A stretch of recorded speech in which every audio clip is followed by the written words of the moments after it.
Hi, I'm Angified. I started Angified Presents. We share the love of music. It has been medicine and therapy. Nothing else worked. It has saved many of us. With mental health, we need to open our eyes. Hurt people hurt people. We ask that you listen, comprehend, and relate with your ears. Form that heart of unity and one. We share on this stage. Statistics, feelings, And ourselves. we stand with the belief to be you, to be heard, and to be original. We all may be different, with opinions and beliefs. At the end of the day, we are all brothers and sisters. We are family. We ask that you join us in a magical journey with artists from around the world. Open your minds, let in the love, and listen with your hearts. We all want a better tomorrow. Be one. Communicate and look out for one another. And then, and only then, will you find the world. We will find peace in all the world. You'll find the world. And you will find in this shining world heroes among us and every boy and girl. Many have been broken, red hearts turn black. Love will melt the ice and turn it back, and you will find the world. You will find the world. You will find the world. And when you find a place called home, where everyone is free to roam, a whole new world, a better place for our children's futures at stake. And you'll find, with music in your soul, laughter in your hearts, together we can grow a better place with love in our soul. And you will find, together we can save it all. And you will find, and you will find a place called home, where everyone is free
We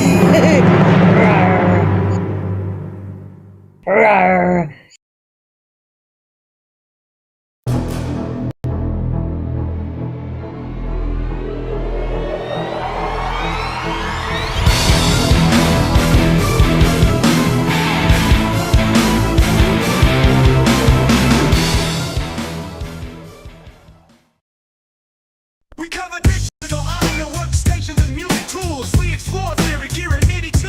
How to weigh and compose, and the art of arranging. Taking a look at AI and how the times have changed. On a PC or a Mac, and even with a mobile device, we'll be talking about it all every Thursday night. From software to plugins and sys that entice. Dive deep into tech and let creativity take flight. Talkin' IT.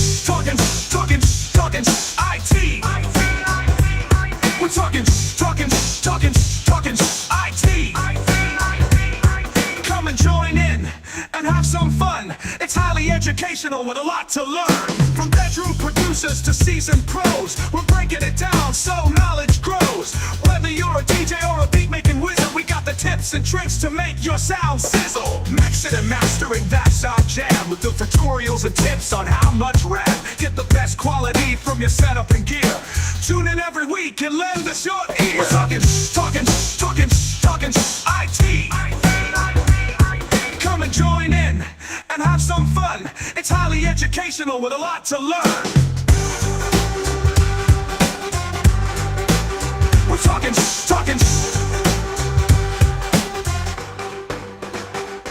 We're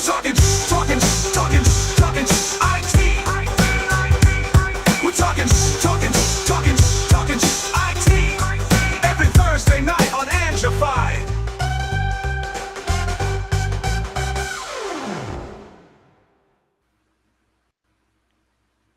Oh, I got to get that Ange thing down. Takes practice. And it's a special Thursday on a Tuesday because Thursday we got gigs. Got places to be, but that doesn't mean we have to skip the week. It means we can come in early. No, and we got some cool, important shit we're going to be looking at tonight. Secure IT is what I should have titled it. Yeah. I titled it, It's a Hack. It's not a trap. But hacking, it's important. And that's the thing is we have worked in security. Like we know some things about, computer security and things like that. So there are things that we should know and things that we all need to know. Yeah, surprisingly, it's not one we've covered in depth. I mean, we've done security nights, but not so much on the hacking side. And quick disclaimer, we are not encouraging or endorsing anything we're going to be talking about tonight. It's about understanding it, especially from a security perspective, because you can't fight something that you don't even know is out there. And actually one of the courses I signed up for at one point was a white hat hacking course where it was about, being able to hack into a phone and being able to do this and do that. And there's, detailed instructions on all of it. And it's not because you're trying to do anything nefarious. It is basically so that you can recover things for people and things like that. There are reasons why, there are valid reasons in the same way that, there are people who can open locks, like I could open locks as a locksmith, but, not that I am a locksmith, but that I understand how locks work. And if people need to get things behind that door, I can get through that door. That's the way that works. Yeah. Nowadays, it's so easy for a noob, which we're going to get into that in one of the early videos, but script kiddies nowadays don't even have to know how to script, especially when we start getting into these AI hacking tools. And I'm glad that we're looking at this now and not 2-3 years ago, because things have drastically changed. What got me on this one this week was Defcon was last week, and Defcon is a big event they hold in Vegas where hackers have challenges and they come together to learn new techniques. And I think more importantly, what I like about it is it teaches ethical hacking or ethical hacking. And those who take it serious go there to learn how to work with this stuff, not to take over the world. Yeah. And again, the best way to counter a potential enemy hack coming in is understanding what that hack is all about. So, understanding the hacks is also about being able to protect yourself from hacks and to understand how to engineer defenses against them. Yeah, yeah, and it's getting trickier here. We'll jump to the cave. I'll show you how tricky it is. Yeah, yeah, it's like an arms race. Yeah, and to start, before we do get into the hacking stuff, some news that we can't ignore right now. Suno has changed some things in the last week. Crystal covers it. She's actually got a couple of videos. There's a follow-up to this one you should check out after. But this is where when they announced they're going to be doing the watermarking, which is big deal. We knew that was coming. Right. But they're also changing their download policies in a very drastic way that is probably going to piss off a lot of people. And if you do have a bunch of Suno songs right now, you want to go mass download anything that you don't want to lose, because you might not be able to download it in a month, even with the pro account, because they're cutting down on things. Mm-hmm. Yeah. And that's the thing is, but some of these, they do that, they can change the terms of service, but it's when they do it where it makes a big difference to everybody, we're in things like that, where if all of a sudden you can't access songs where you could get them before. When you're not happy with what you're paying for because the terms of service changed and I didn't sign up for this much a month, I might cancel my subscription. But I think Suno's hoping that they've got you so hooked at this point that you're going to live with whatever they do there, which is, I don't like companies. You know how I am about strongholding, strong arming. Yep. So Crystal's going to explain what Suno changed, and then we're going to jump over to Andrew Southworth, because Spotify has reacted to this news in an interesting way as well. And Andrew's going to explain like how Spotify is dealing with this and whether it's a good thing or a bad thing. I think he's a little enthusiastic on maybe Spotify might fix some of that AI slop problem they're having at the moment. Yeah, and that would be good. I mean, something's got to give, right? It just keep getting worse. The big key in this picture right here is AI persona. So just like those little AI stickers and labels that are coming, so are personas. Mm-hmm. Yeah. Then we're going to slide into the hacking portion, and there's a whole bunch of, even for us, we're going to hear terms and things that, trust me, you haven't come across yet, because unless you're trying to protect a whole network out there and getting paid for it, it's hard to know all these exploits. And I've got 3 that deal with understanding hacking from different perspectives. So this one, Privacy Matters, explains every level of hacking, explain the types of hacks that are out there, and penetration testing. Yes, it's not as dirty as it sounds, but it sucks when it happens to your network. Yeah. But that's usually what the good guys are doing to get ready for the bad guys, to find the vulnerabilities. But the problem that I always had with all of that, the physical pen testing, is that in so many cases that you could find, any number of employees in your company that would literally give you their passwords or their badge for a Hershey bar. I mean, they literally did that test where it was like, hey, can I give you a Hershey bar? I just need to get inside for something. I just need to borrow your badge for blah, blah, blah. And, for a chocolate bar or for just a sugar. It better be a Snickers, because a Hershey ain't enough. Maybe a Crunch. Something, not just plain chocolate. And I almost included a video that dealt with the psychology that you're actually easier to hack than your device. And it's funny watching that video. I'm like, you know what? This is why it's so easy to hack the devices, because the human, it's real easy to fool. And with some of these exploits, we're going to see what they're doing nowadays to fool humans is getting scary real.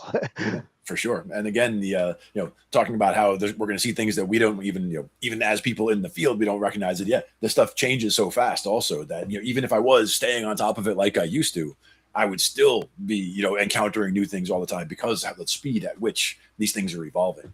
Yeah, and these would be things that you recognize going back to the day, the hacking techniques. Oh yeah, for And sure. these are the core ones. They've been around as long as computers have been connecting. Yep, absolutely. Yep. So Cyberflow, this channel kicks real ass on this information. Almost had like half these videos just because they were covering so much stuff I was looking for. Mm-hmm. Matter of fact, just in recently in cleaning up around here and getting things straightened out, I found some of my old cases of CDs, and in one of them it's like the ERD commander and everything that I would have for like that era of time when I was restoring everything for people back then. You had some of those hacking tools back in the day. We needed to. I mean, we were doing corporate tech support at the time, so we had to be able to go in and troubleshoot when there were issues that were beyond usual. Or get into a Windows that the dumbass user just does not remember the password. Okay, we can fix this, but man, you're making me do some dirty shit to get back into your Windows. That was even if beyond Windows, even just a file, right? In some cases, somebody they would ask us about a file. They would say, "Hey, if I put a password on this file, nobody can get into it, right?" And we'd say, "Yes, nobody can get into it." And then they put a password on it, they forget the password, and they say, "Can you get into it?" And I said, "You asked us if anybody could get into it. We told you no, and now you're asking us to get into it." And we say, "Well, technically yes, but again, I'm not saying I can't. I'm saying I'm not sure if I should." Just like breaking into an iPad. Is it worthwhile for us to do that? Do we need to? Is there something on there that we can't get some other way? Yeah. I had a client who had an iPad. They got it legit. It was garbage in a car that had been demolished, and nobody came for the iPad. So it was like, hey, you want this iPad? You can get into them, but you do have to technically break some rules to do it. And that's where the hacking tools, this video is going to go into the AI hacking tools that we're now dealing with, which takes all the other things we're talking about into a smart AI approach where it's going to be hard for humans to keep up with that kind of scripting. Yeah. Well, especially with, just the fact that AI can understand all of those things in that previous video that we're going to go into with all the different methods of hacking. Like it understands all of those. So it understands which ones work in which situations, and it can sit there and pull from that tool bag as it needs to on the fly, so that's where I see that becoming really problematic. The fact that they can adapt that quickly, or the fact that they should be able to adapt that quickly to changing security measures. It's going to start looking the way Hollywood makes it look, where the hacker's going to be, and they're going into the firewall, and what? They added another firewall. Okay, get around that. That's really what it's going to be like now. Those AIs are going to be changing on the fly as security's trying to keep up with them, and they're trying to get around it. But it's just a smart assistant. Hacker's Arsenal. Another freshie for us. We got some new channels tonight. Like it. Yeah, well, for our security subscriptions, these are going to be great ones. And Naomi Brockwell TV, this was another freshie channel, and Defcon. She does an awesome job of showing the anti-surveillance stuff that some of these companies, because with DEFCON, half of it's like hacking camp where there's a bunch of people learning and taking challenges, but it's also like an expo for like, check out this new gear and look at what this can do. And she's got a couple of really powerful anti-surveillance tools that she found in here. That's been making a lot of noise the last couple of weeks. You've been seeing flock camera news the last week and a half. It's not like they weren't there before. Why? It's actually becoming a conversation in the last couple of weeks. Multiple reasons, but knowing what's going on there and knowing these tools that are made to counter it. Again, we're not saying this is good or bad. We're saying this is as much available as that technology is. Yep. And we've, looking at technology stuff, we've seen things that are, approaching the realm of like an invisibility cloak, for example, if we're talking about defeating, physical camera, facial recognition, things like that. I mean, we have seen things that are bordering on sci-fi when it comes to that stuff. So, I've seen some that will kill all recording equipment in the area. Others that will disable Wi-Fi and internet connections for, which is probably what they use at like Taylor Swift concerts these days, where we're not going to take your phone from you, but your phone's not going to work while you're in here. Yeah, that's the thing, is the logistics of trying to take phones from that many people and get them all back to the right people at the end. I mean, that's a huge nightmare. But I will say that technology essentially comes from emergency services, where they need to be able to block signals. Like if there's a suspected issue about a demolition site or something, or a malfunction or something, they can't have broadcast signals up in there, so they can actually block things across a radius for that kind of thing.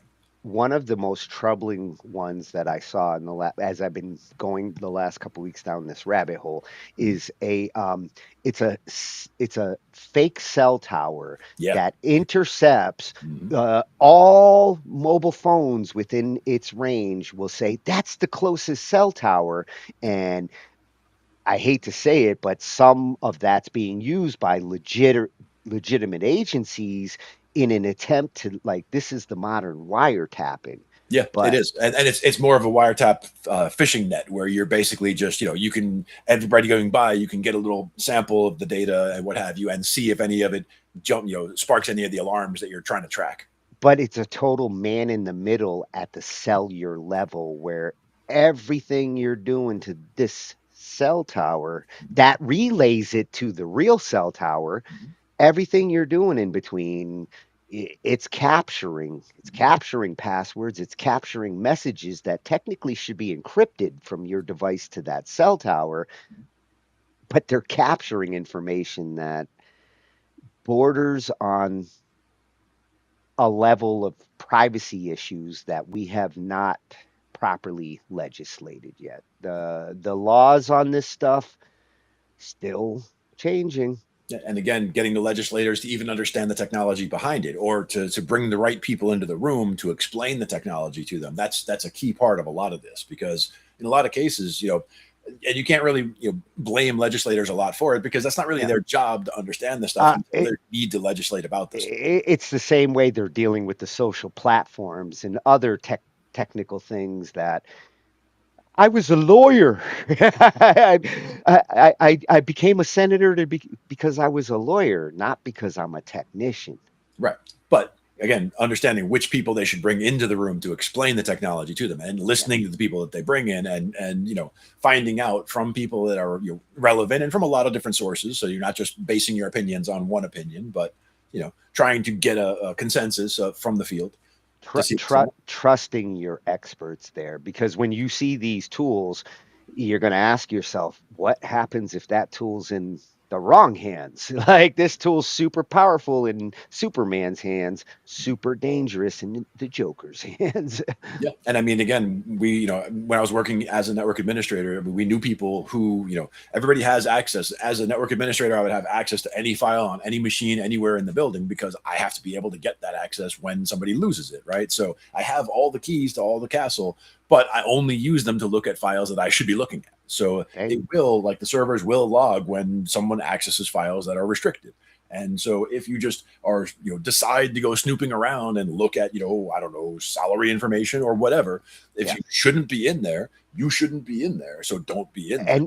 And these doesn't mean I'm going to go use them unless there's a reason that needs me to get the file. And when there is abuse in those kinds of systems, that's part of the problem with the flock situation, because these police data that they call it, capturing all those license plates and everything across the country, they have found tens, if not hundreds of thousands of incidences where police who should not have been accessing this database to look for license plates because their girlfriend's cheating on them or some other shit, that this system is not meant for these things.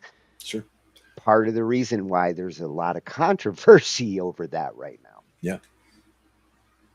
The data that's being stored and controlled this way, just like medical data, if it's not properly secured or it's open to those who call themselves a detective, there are going to be abuses of this data and technology. Yeah. And Hard to guard for, against, for sure. for the last one, it's kind of ironic. You got some of these hackers that went to Defcon and they're going home afterwards, and yeah, I wasn't sure if this was real or not until I got it from the horse's mouth here. Deviant Oleum explains how after the conference, some of those hackers hacked a plane's Wi-Fi, which is kind of scary to think about. You don't know whether you're fucking with something with a plane that could affect its ability to fly. Yeah. At the same time, I will say it's kind of hard to get a group of hackers, like that together, elite hackers, let's say, like that together, and not have some sort of shenanigans happen. They're gonna try to, oh yeah, and Yeah, well, my guess is they were sitting on that plane coming back from that, and like, we learned this, and we learned. I wonder if that would work here. And next thing you know, a plane ride turns into like, wow, this worked. Yeah, and like you said, you don't know what you're affecting there, so let's be careful with that stuff, shall we? Yeah. Again, we're not endorsing anything. We're just curious. It's about being able to fix things. That's where we're at. Yes. And speaking of curious, Ms. Crystal has been curious about AI and fighting it the whole time, the good battle, and keeping up with this Suno changes the last couple of weeks has really had her on a roller coaster, because like there was one video she's like, I changed my mind about Suno, and it was kind of one of those trick thumbnails where, I mean, she did change her mind, but I wasn't like shocked at what she changed there. It was like, yo, yes, that makes sense, but she's still strong on her feelings about like music. AI especially needs a lot more definition and a lot more explanation, and it does take legal minds to do it. She's been one of the experts that they've consulted. So at Top Music Attorney, I'll put her other channels, Delgado Entertainment Law and Miss Crystal. They'll be in the description. Worth checking all of them. You see the law from different perspectives with the Top Music Attorney and the Delgado. They cover both useful parts of the industry. We're looking to get them to help us get our ducks in a row. But shocking announcement, which it was kind of shocking. Let's see what it was. She's good at emphasizing it. Suno is making a change to its platform I never thought I would see the day. It has to do with downloading the AI songs you create on Suno's platform. I really hope you stretched before this one, because this kind of feels like the biggest backpedal since a politician discovered old tweets. But before we discuss how these changes will work, I want to talk a bit about some of the recent comments I read from Suno's CEO, Mikey Schulman, which he published in a 6-page blog on Suno's website. First, let me say that nothing gets me going more than curling up to read a good old corporate mission statement fluff piece. When I saw this one from Suno, I just had to highlight the heck out of it so I could share it with you. The blog starts with, quote, "We've always believed that how we build matters just as much as what we build." How profound is that? And how true? I mean, look at the pyramids in Egypt. They're tremendous structures, architectural wonders, actually. The fact that it took thousands of slaves to drag each block into place under the searing Egyptian sun, many probably dying in the process, means something. So I totally get where Mikey is coming from. How stuff is made matters.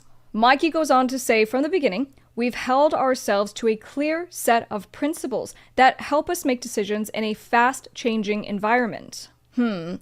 A clear set of principles. Now, who can argue with a clear set of principles? They're so important, especially when you're the biggest AI music tech company on the planet. But I have to admit, when I read that, I did wonder exactly what those principles were. Well, whatever they were, apparently Suno has been operating under them for quite some time. The rest of us just didn't know it. But now is the time for Suno to let the rest of us in on the secret. And I know the naysayers out there will say, why is Suno sharing its principles with us just now? Could it have anything to do with the fact that Suno has been sued by the major labels, sued by me on behalf of independent artists? Or how about the fact that Suno just lost a major copyright infringement case in Germany? Nay, I say to all the cynics out there, because if you've got a clear set of principles, then why shouldn't you be free to announce them to the world anytime you choose? But, of course, it's impossible to convince Suno critics of anything. And yes, there are a few out there. Obviously, the timing of Suno's announcement is merely coincidental. For instance, someone commented on Instagram and said this announcement is like a company that spent years dumping toxic waste into the ocean suddenly saying, "We've always cared about the environment, and we are so excited to announce that we are now the official sponsor of Beach Cleanup Day." You guys, I don't think that's very fair. I'm sure the toxic waste dumper didn't write 6 pages of corporate speak, which I'm sure was not generated by AI, to explain how much its cleanup efforts have helped make the ocean a safer place for Flipper and his friends. I ask you, did the toxic waste dumper offer Flipper and his friends grants to improve their fishing skills? I'm sure they did not. I mean, was there even an offer to promote the independent spirit and originality of sea creatures like Flipper? Again, I think the answer is no, so the comparison is totally unfair. Does the defense's case hold water? No, the defense is wrong. It just doesn't hold water. But let's move on because we're about to get to my favorite section of the blog. AI should enable originality, not imitation. I couldn't have said it better myself. In fact, after I read it, I wondered for a second whether somebody at Suno had watched my last video. Probably not, but the timing is interesting. Not as interesting as the timing of the unveiling of Suno's clear principle, but still sort of interesting. But enough about me, let's get back to Mikey. He writes, AI should help people create something new, not imitate someone else's work. And that, from the start, Suno intentionally avoided using artist names in the training metadata because the goal was to help people create original songs, not music that sounds like existing artists. And I don't know about you, but I found that statement to be very reassuring, especially when I heard some of Suno's outputs that were strikingly similar to the works of human artists, like these. Honorable seatbelts, honorable seatbelts, honorable seatbelts.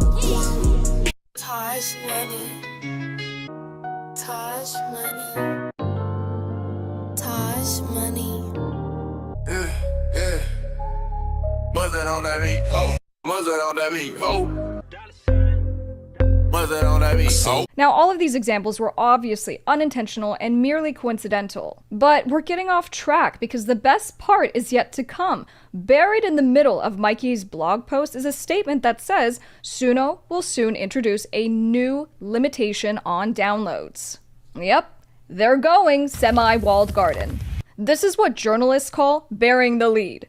And it's a huge change because one of the biggest debates around AI music generation platforms is whether the platform should operate in a so-called walled garden. A walled garden means that users can create music inside the AI platform, but they can't freely export it in an unlimited capacity to the broader music ecosystem, such as to Spotify. Or, aka, you can't download your AI songs from the AI platform. It's a huge deal and something I wrote about in Music Business Worldwide earlier this year. Universal, Warner, Merlin, Udio all have been moving towards this model in different ways, but so far, Suno had not. At this point, you're probably thinking, Crystal, do you think a walled garden is the answer to everything? No, but I definitely think it's needed in my backyard because Katrina keeps stealing the tomatoes from my garden. And apparently Mikey may actually be liking the idea after all. Let's get Mikey. He likes it. Suno says for now, the new download policy will only limit users' ability to mass distribute songs on streaming platforms, and I don't think we should assume that before now, Suno allowed mass distribution of AI-generated songs onto streaming platforms. But either way, that's all coming to an end. Download restrictions are coming to Suno. This kind of feels like Philip Morris saying 1 pack per customer, please. This is definitely news, but in mentioning something that Suno is taking away from its users, I would be remiss if I didn't also mention something that Suno is about to give them. And that's right, Suno is about to offer its users a vinyl pressing service. Users will soon be able to turn AI-generated songs into professionally pressed 12-inch records that can be shipped to their homes. When they arrive, users can take their vinyl out to their garden turntables and play them to their heart's content. Here's another dusty one for you dusties. As long as their garden has a wall around it. But that's really more so for the neighbors, not for Suno. Think of how surreal this all is. At this exact moment, courts are still deciding whether some AI outputs may infringe copyrighted works. And now we're talking about pressing those outputs onto physical vinyl records. The lawsuits aren't even over yet, and Suno's already selling collector's editions. I've got to hand it to them though. Some companies might wait for legal clarity before launching any new product offerings, but for Suno, it's out of the frying pan straight to the merch table. And I guess that's why they're a multi-billion-dollar company. Finally, the blog announces community guideline updates. Allegedly, people have been trying to recreate existing songs using other people's voices and likenesses, and even evading Suno's detection systems. But Suno has finally identified the real culprit of all these problems. It's the users, which is actually pretty consistent with Suno's terms of service. If you use the platform and run into any legal trouble, the agreement puts the blame squarely on the user's shoulders through its indemnification provision. So the company builds the AI generates the song, the user clicks a button, and somehow the user ends up needing a lawyer. Which brings me back to the toxic waste dumper comparison I mentioned previously. If the dumper gets hauled into court and is told to clean up the mess it created, there is an easier solution. Just blame Flipper. If you love little sea creatures, type the word Flipper in the comments below. I'm top music attorney, Miss Crystal.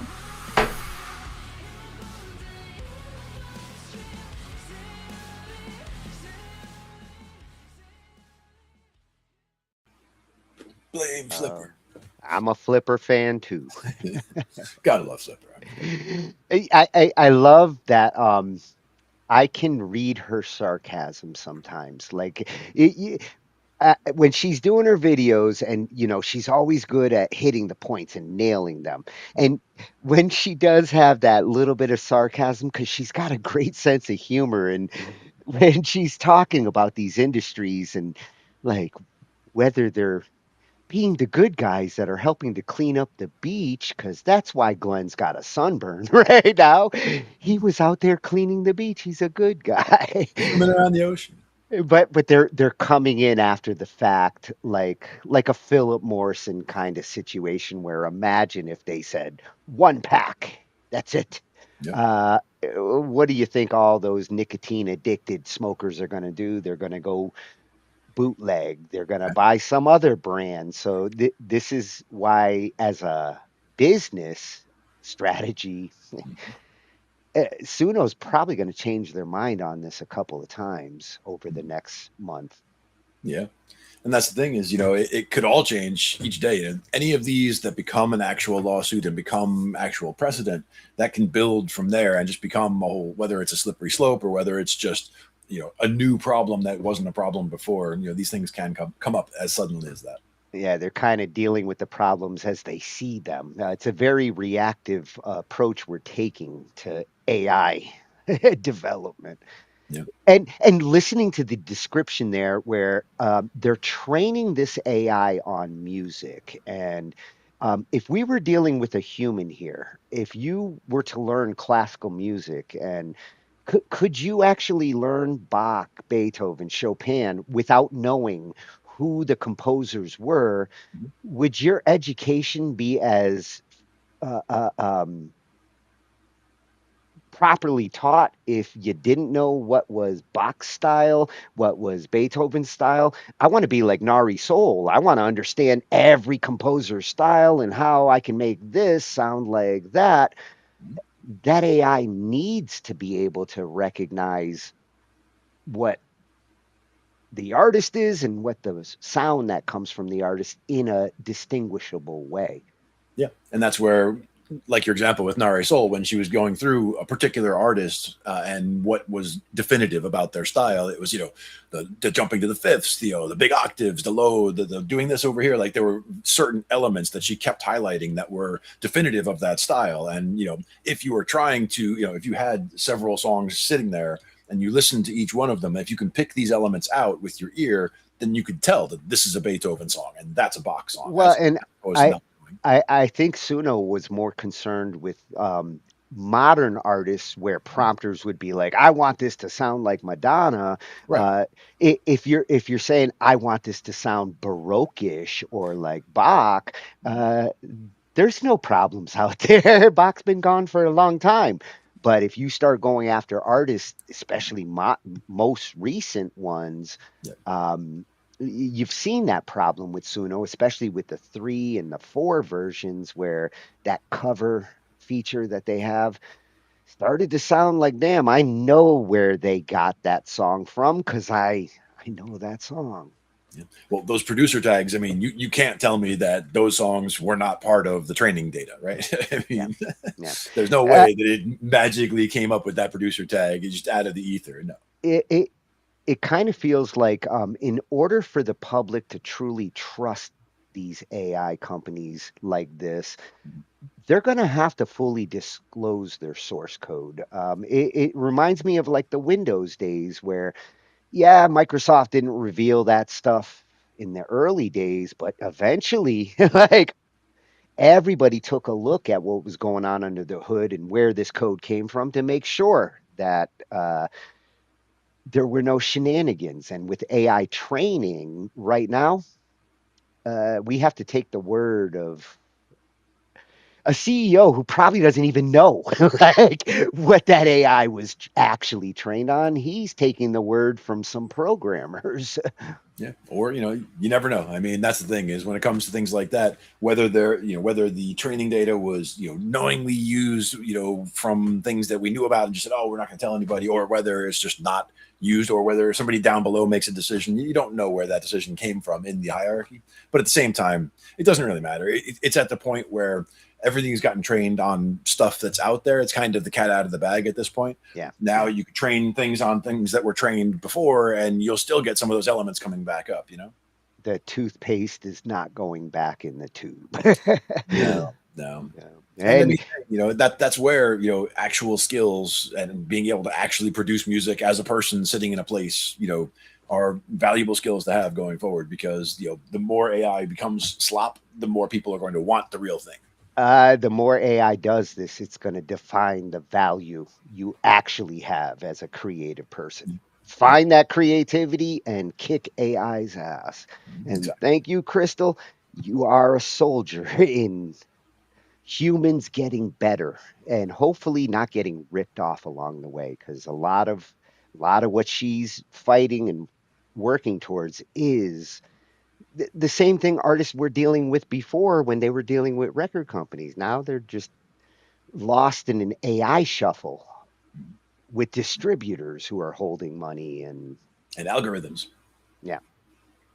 Now our next one is kind of an extension on that, because Spotify, got the news that Suno was doing this and has started to make adjustments to deal with this scenario where Suno watermarks and download capacity, and whether somebody can flood Spotify in the future.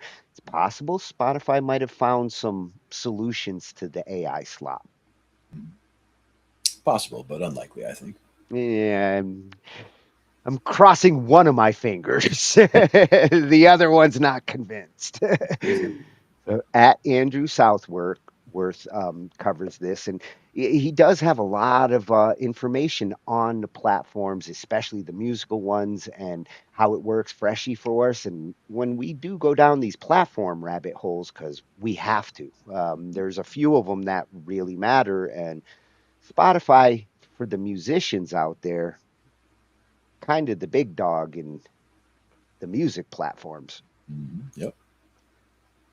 And what he's going to be pointing out here, this new feature is AI personas. You see that little AI persona under China styles, and that's probably not a real picture of her. Kind of looks like Rihanna. And watching this got me thinking about, like, it's one thing when you users are using the AI to make the music, but if they're also using it to make their image and their whole musical personality, like, I am not a real artist, I am an AI persona. I understand why this is happening. And, for some people, they get to feel like a rock star without having to do all the drugs and go on tour. But this is this is going to become more of a problem in the future, not less. I believe it. And I mean, I do see, like, there are people who have amazing talent who have tremendous stage fright and could never get out on stage or what have you. And so I can see that some people would have a legitimate reason to want to try to do this, kind of like writing under a pen name or, things like that, where you don't want your actual name associated with what you're actually doing. And they're making music strictly for digital distribution, to be part of a TV show or on a streaming platform. They're not doing it to go on tour and perform, because that's a different kind of musician who actually wants to do that these days. Right. And that's the thing, is if people start trying to do that, trying to go on tour as a persona, like, to me, that's taking it a little too far. Exactly. And we've seen a couple of little examples of that over the last, these fake bands that testing the waters, made it big on fake AI bands that all of a sudden turned into, I don't want to say the monkeys, because at least they were musicians, but man, we're going into that kind of situation where people are going to believe that's a real band. Yeah, absolutely. And, I want to say it was Beato, some of his videos talking about it. I just listened to the Spotify top 10, and is this all AI or what? Like, he's got some crazy takes on some of that stuff. And what kind of sucks with all this extra AI music that's coming in, it's getting harder and harder to differentiate the human music with it. And a lot of people right now are starting to be like, well, everything sounds like AI. And I've seen they're afraid plenty to like of examples. Yeah. They're afraid to like something. I want to like it, but what if it's AI? Then I got to hate it, Yeah. Some are just like, they take a stance, and I will never thumbs up if that's an AI persona. So they're hovering like, is it not? No. Yeah. Well, let's see if China Styles is really human. Spotify just rolled out a brand new update for how they're going to be treating AI-generated music on the platform, and I'm just going to jump straight into it. So they're rolling out this new thing called AI Personas, where, starting today, they're going to allow artists inside of Spotify artists to decide and manually claim if they are an AI persona or not. So you can go in and you can manually say that the project is an AI persona. But they're not only relying on manual disclosure, they're also going to be automatically tagging AI-generated artists. So if you upload AI-generated music to the platform, they're going to just manually tag you, or rather automatically tag you and label you as an AI persona. And as you might be worried about, if you're a human artist and not an AI artist, if you are false flagged, they do have an appeal system to dispute the process. So this was one big worry about them just flagging anything they think is AI generated in the first place, is that there's not going to be any customer support or appeals process, but they did actually put an appeals process in this. And this is what it looks like. So it's not live yet. I have like a pre-rollout thing that I'm filming ahead of time, but this is what it's going to look like in the app. So there's going to be run thing right in under the name of the artist is the AI persona. When you search for the artist name in the search field, it's going to say AI persona next to the name. When you see the song, it says AI persona.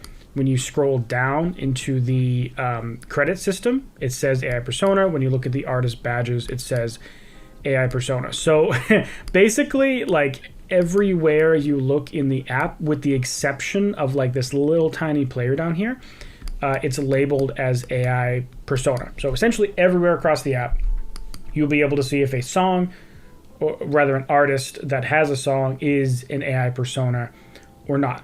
And that's only part of the change. This is the change, but the biggest part of this is that if you're labeled as an AI persona, you are now ineligible from editorial playlists, and you're also ineligible from algorithmic playlists, which this one, if you're not gasping, you don't understand what I just said, because this has been the largest problem with AI music on Spotify in particular.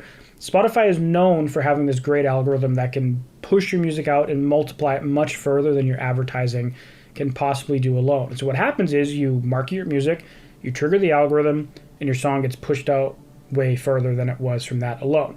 But AI-generated artists have been able to do this at scale and have dozens or hundreds of artists and spend money on all of them and get them all going in the algorithm. And a lot of users have been complaining that their radio algorithmic listeners in the Discover Weekly, in some cases even mostly AI-generated music. So essentially all of that music, if it's flagged as an AI persona, it is ineligible for any algorithmic coverage on the platform, which solves multiple problems. One, it solves users getting AI-generated music that they don't want. Two, it solves that music siphoning money away from the royalty pool. Three, it solves independent artists not getting pushed out algorithmically because they're getting pushed out by AI personas who are getting into the algorithmic playlists. It also makes it harder to kind of mass game the system, which is huge. Now, there is some nuance to this. This is in the public article that should be accompanying this today. The actual website's not out yet when I'm filming this, but I will link to it down below if you want to read the full press release. But it is a little bit more nuanced than this. So they say, although it's a broad spectrum now, artists use AI as a creative tool, the question of whether a profile represents an actual human is one where Spotify can help make a clear determination. The badge is about an artist's public identity, not about how the music was made. And so what that means is if you are a human that is using AI as part of your process, right? You have these old songs that you're running through Suno, and like you wrote the song, you did this, and you're uploading it under your own name, or you're just writing lyrics and prompting songs and uploading under your own name. Like that's the actual issue Spotify has, is the problem of someone flooding the market with dozens of random artists with fake pictures, whatever. So if you're releasing music under your own name and you're not like just flooding it, then they don't have a problem with you, it seems, because the issue is actually about like that, which is the vast majority of the problem, right? Like I'm sure some people are still going to be mad and say that they're mad that AI music's allowed on the platform at all, but this solves the problem. This means that if you're like a creative person who has some unique workflow with AI, or even if you're not creative and you're just doing it for fun, you can still exist on the platform. It's just you're going to be throttled in all these weird ways, but it still allows you to do the thing.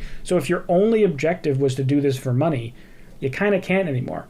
You can only do it if you're actually in it for the right reasons, which to me is more than good enough. Now, the news is actually even worse if you're an AI artist. Essentially, Suno has also come in and produced all these little ways to kind of throttle AI music. One, recently they announced some watermarking, so they're going to be watermarking every song that's created so that's easier for platforms to identify what's AI and what's not. But also they announced that they're going to be throttling the amount of downloads you can have. And I didn't think it was going to be this severe. I thought it might be, you can generate 2,000 songs a month. Maybe you can download 500 or 1,000 a month or something. Like something where you can have way more than you need, but it's still like a lot. And it's not. It's actually like super limiting. For example, starting September 3rd, if you have the Pro plan, which is the most common one, people pay like $20 a month, you can download 20 songs per month. So essentially it's $1 per song to download, which also really solves the problem of if your only game in this was to download hundreds of songs and distribute them every month, you can't do that anymore. The only way you could do that is if you created dozens or hundreds of different Suno accounts all paying that amount of money per month, which means you're going to be paying $1 per song download, which kind of makes the whole thing, like, at least if the aim is to upload this on Spotify and get the algorithm triggered, it kills that whole model. So if you're a human artist like me, you are probably absolutely thrilled. In my opinion, this allows all the people who actually were just having fun or found some unique creative AI workflow to make music to still exist and to still even monetize their music and to have it on all these platforms that market it, while leveling the playing field for us human artists who can't make 1,000 songs a month, right? Like I need like weeks at least to work on a single song, whereas an AI artist can crank out 100 in a day, no problem. So now it's just like even 20 songs a month for downloading on Suno is plenty of music for someone to download and release, right? That's more music than any human artist would ever be able to release. But it still levels the playing field in such a significant way that overall, like, massive win for Spotify. And also big, I mean, I'm sure Suno is going to take a huge hit from this, but at least it makes it give the impression like, okay, they're watermarking their tracks, they're starting to play fair with some major labels they've made deals with, and they're severely throttling the download. So like they're playing ball now. They still have a huge amount of runway to go in terms of like actually paying artists and getting permission for training their music. But this is a big step in the right direction. So hopefully this just continues, because in my opinion, if any of these AI platforms want to exist and not go the way of LimeWire, then they need to find a way to make artists happy. And this, well, no one's happy with Suno. I think most artists can be happy that this is a step in the right direction for them. So anyways, if you're a human artist and you want to see how you can promote your music here, or if you're an AI artist that's still releasing your music despite all these changes, check out this video right here to see my entire process from writing music on Spotify or other streaming platforms from start to finish. And if you want to see whatever YouTube thinks you should watch, check this video right here and make sure you subscribe so you don't miss my next upload. Thanks for watching. Bye. Oh, I chuckled too when you said LimeWire. Exactly. Good observations that he's got with I like that he's being enthusiastic. Yes, these changes need to happen before the distribution and the money shifting that we already see problems with that in the distributor side of things. AI's not helping to get artists their money that they should be getting from Spotify to DistroKid to them. Yeah, for sure. Got to figure out better ways to get all that whole system together. But, you know, it's changing so fast and it's growing so fast. We really do need to get a handle on it. Well, and having the downloads limited on the Suno side, especially if you start having to pay $1 for this is like iTunes 3.0 now with AI. Yeah, whenever we get into the pay structure, I just, I'm out. The reality is people don't pay for music typically nowadays. It's not the same market that it used to be. They'll play the songs, they'll stream them, and yes, the artists get paid that way depending on how they do things. But selling a song, your hardcore fans will buy them. The ones who are supporting you, not actually to get access to the song, because let's face it, media is out there. Yeah. Supporting the artist who makes the media is why you buy their album. Or go to the show, buy the merch. Yeah, all of it. Yeah. Merch is definitely still relevant. Mm-hmm. That's why it's always good to have a merch store. Yeah, and they got to make better merch. And Andrew, great coverage on this. The platform talk. We're going to be doing more of that. And you've got some great information on here. I'll be checking you out. Yep. At Andrew Southworth. All right. Now we're getting into the hacking because. Where's my hacking hat? Yeah, I need to. It better be white. Yeah, it's white. Or possibly red. I was a red hat administrator for. I'm certified in red. You wear the red one, I'll wear the white one. And I'll leave the black Stetson on the hat on the stand. Hey, that we use those in special situations. Exactly. Not that we're encouraging any of that. Again, reminder, disclaimer, everything we're going to talk about is for educational purposes, not to take over the world. Right. And at Privacy Matters 517 understands what I'm talking about there, because privacy does matter. The whole reason I go down these rabbit holes isn't just to know the security I'm dealing with and things. It's to know what's going on with the information that I know is on every device. Exactly. And that man in the middle attack on the cell towers, that's an interesting one. Yeah, and we're gonna look at the attacks, the hackers themselves, and to start, this is every level of hacking explained in 8 minutes. And these are the different types of hackers that are out there, and why they choose certain hacks for certain situations. Sure. They're not all evil. Nope.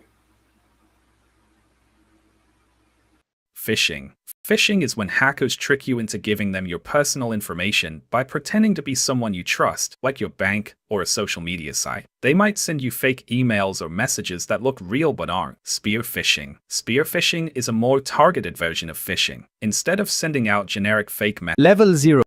The noob, aka your friend who fixed your Wi-Fi password. You know this person all too well. They stumbled upon your neighbor's Wi-Fi password, and now they're convinced they're the next Morpheus from the Matrix, dodging digital bullets in a trench coat of their own imagination. Their hacking education, a single episode of Mr. Robot, and a crash course in outdated tech lingo like mainframe and firewall, used with zero irony. Their greatest triumph? Changing their Instagram username to Cyber Ninja and flooding their feed with command prompt screenshots captioned, "Just hacked NASA." They might even brag about cracking a CAPTCHA, blissfully unaware it's just a bot test. Level 1, the script kiddie, aka the human copy-paste machine. These digital wannabes have just discovered GitHub and believe downloading someone else's code transforms them into elite hackers overnight. They execute scripts they can't even read, shamelessly claiming credit for exploits crafted by real coders, and their desktops are a chaotic wasteland. Their vocabulary is a glorious mess of pwned, noob, and aggressive keyboard smashes meant to terrify their little sister. They might even record themselves hacking with dramatic music, only to accidentally format their hard drive. Fun fact, they've probably locked themselves out of their own computer more times than they've successfully hacked anything, turning their PC into a digital fortress they can't breach. Level 2, the ethical hacker, aka I swear I'm one of the good guys. Step into the noble realm of white hats and high-minded intentions. These budding hackers have realized that staying legal is not only ethical, but pretty cool. They're knee-deep in studying for their CEH certification, setting up home labs with racks of servers that cost more than their car, and patiently explaining to their parents for the 47th time that yes, their late-night typing is a legit career move, and no, they won't end up in handcuffs. They might even volunteer at local hackathons to prove their goodwill, armed with a laptop with Kali Linux on. Their biggest struggle? Trying to look cool at parties while admitting they're the boring kind of hacker who patches vulnerabilities for companies instead of pulling off heists. Level 3, the penetration testing professional, aka I got the license to hack person. These are the hackers who've hit the big leagues. They trade hoodies for business casual, polish up LinkedIn profiles with buzzwords like ethical hacking expert, and can explain the intricacies of SQL injection to a board of directors without a single pwn slipping out. They've achieved the holy grail, a paycheck for thinking like a criminal while keeping their record spotless. Their days involve stress testing corporate firewalls and dodging HR's endless compliance forms. But here's the kicker. They spend 80% of their time drafting detailed reports that executives skim for 2 seconds, justifying why that one critical vulnerability could sink the company, and fighting the urge to scream when a clueless manager asks if they can just hack the competition real quick to gain an edge. Before I move on to the next level, what if you wanted to protect yourself from hackers no matter their skill level? Take SIM swap attacks for instance. This is a very powerful hacking tactic that can ruin your life, because some hacker can basically steal your phone number to hijack and get instant access to your accounts. So how does it happen? Hackers target your phone number by tricking your carrier, often with stolen personal info like your name or address, grabbed from data breaches. They pose as you, claiming a lost or damaged SIM, and convince the carrier to reassign your number to a new SIM they control. Crazy. Once they've got it, they intercept your calls, texts, and two-factor authentication codes, unlocking your accounts, banking, email, you name it, all in minutes. It's a tactic used by both script kiddies and pro hackers. That's why I'm so glad that a mobile carrier such as Cape exists. Unlike traditional telecom giants that profit off your personal data, Cape was built from the ground up to protect it. Although it's currently in beta, Cape already provides advanced protections against SIM swaps, metadata leaks, and advanced threats. Cape ensures your mobile security starts at the network level. No data selling, no invasive profiling, just secure, private connectivity trusted by leaders in cybersecurity, and super easy to get started in 3 simple steps. By the way, try Cape risk-free for just $1.50 for your first month. If you like it, then use my 33% off code for the first 6 months of Cape. Make sure to check out the link in the description. Level 4, the Bug Bounty Hunter, aka living the digital dream, sort of. These modern-day bounty hunters roam from coffee shop to coffee shop, laptops glowing, hunting vulnerabilities in major websites for a payout. They're the Instagram idols of the hacking world, sipping lattes while raking in bug bounties, or so the story goes. In reality, for every $10,000 jackpot tale you hear, thousands of researchers grind for months, sifting through code for a measly $50 reward just to afford their next caffeine fix. They might even camp out at a 24-hour diner, fueled by energy drinks and desperation. They've perfected the art of looking insanely busy, headphones on, fingers flying, while secretly debating if that potential XSS vulnerability is worth another 14-hour debugging marathon. Their browser bookmarks, a wild 90% testing tools, and 10% therapy websites to cope with the grind. Level 5, the Red Teamer, aka the Hacking Ninjas. These seasoned pros are the cyber equivalent of a SWAT team, trained to storm corporate defenses with precision. They craft sophisticated attacks, think spear phishing emails, custom malware, and zero-day exploits, pushing security to its limits.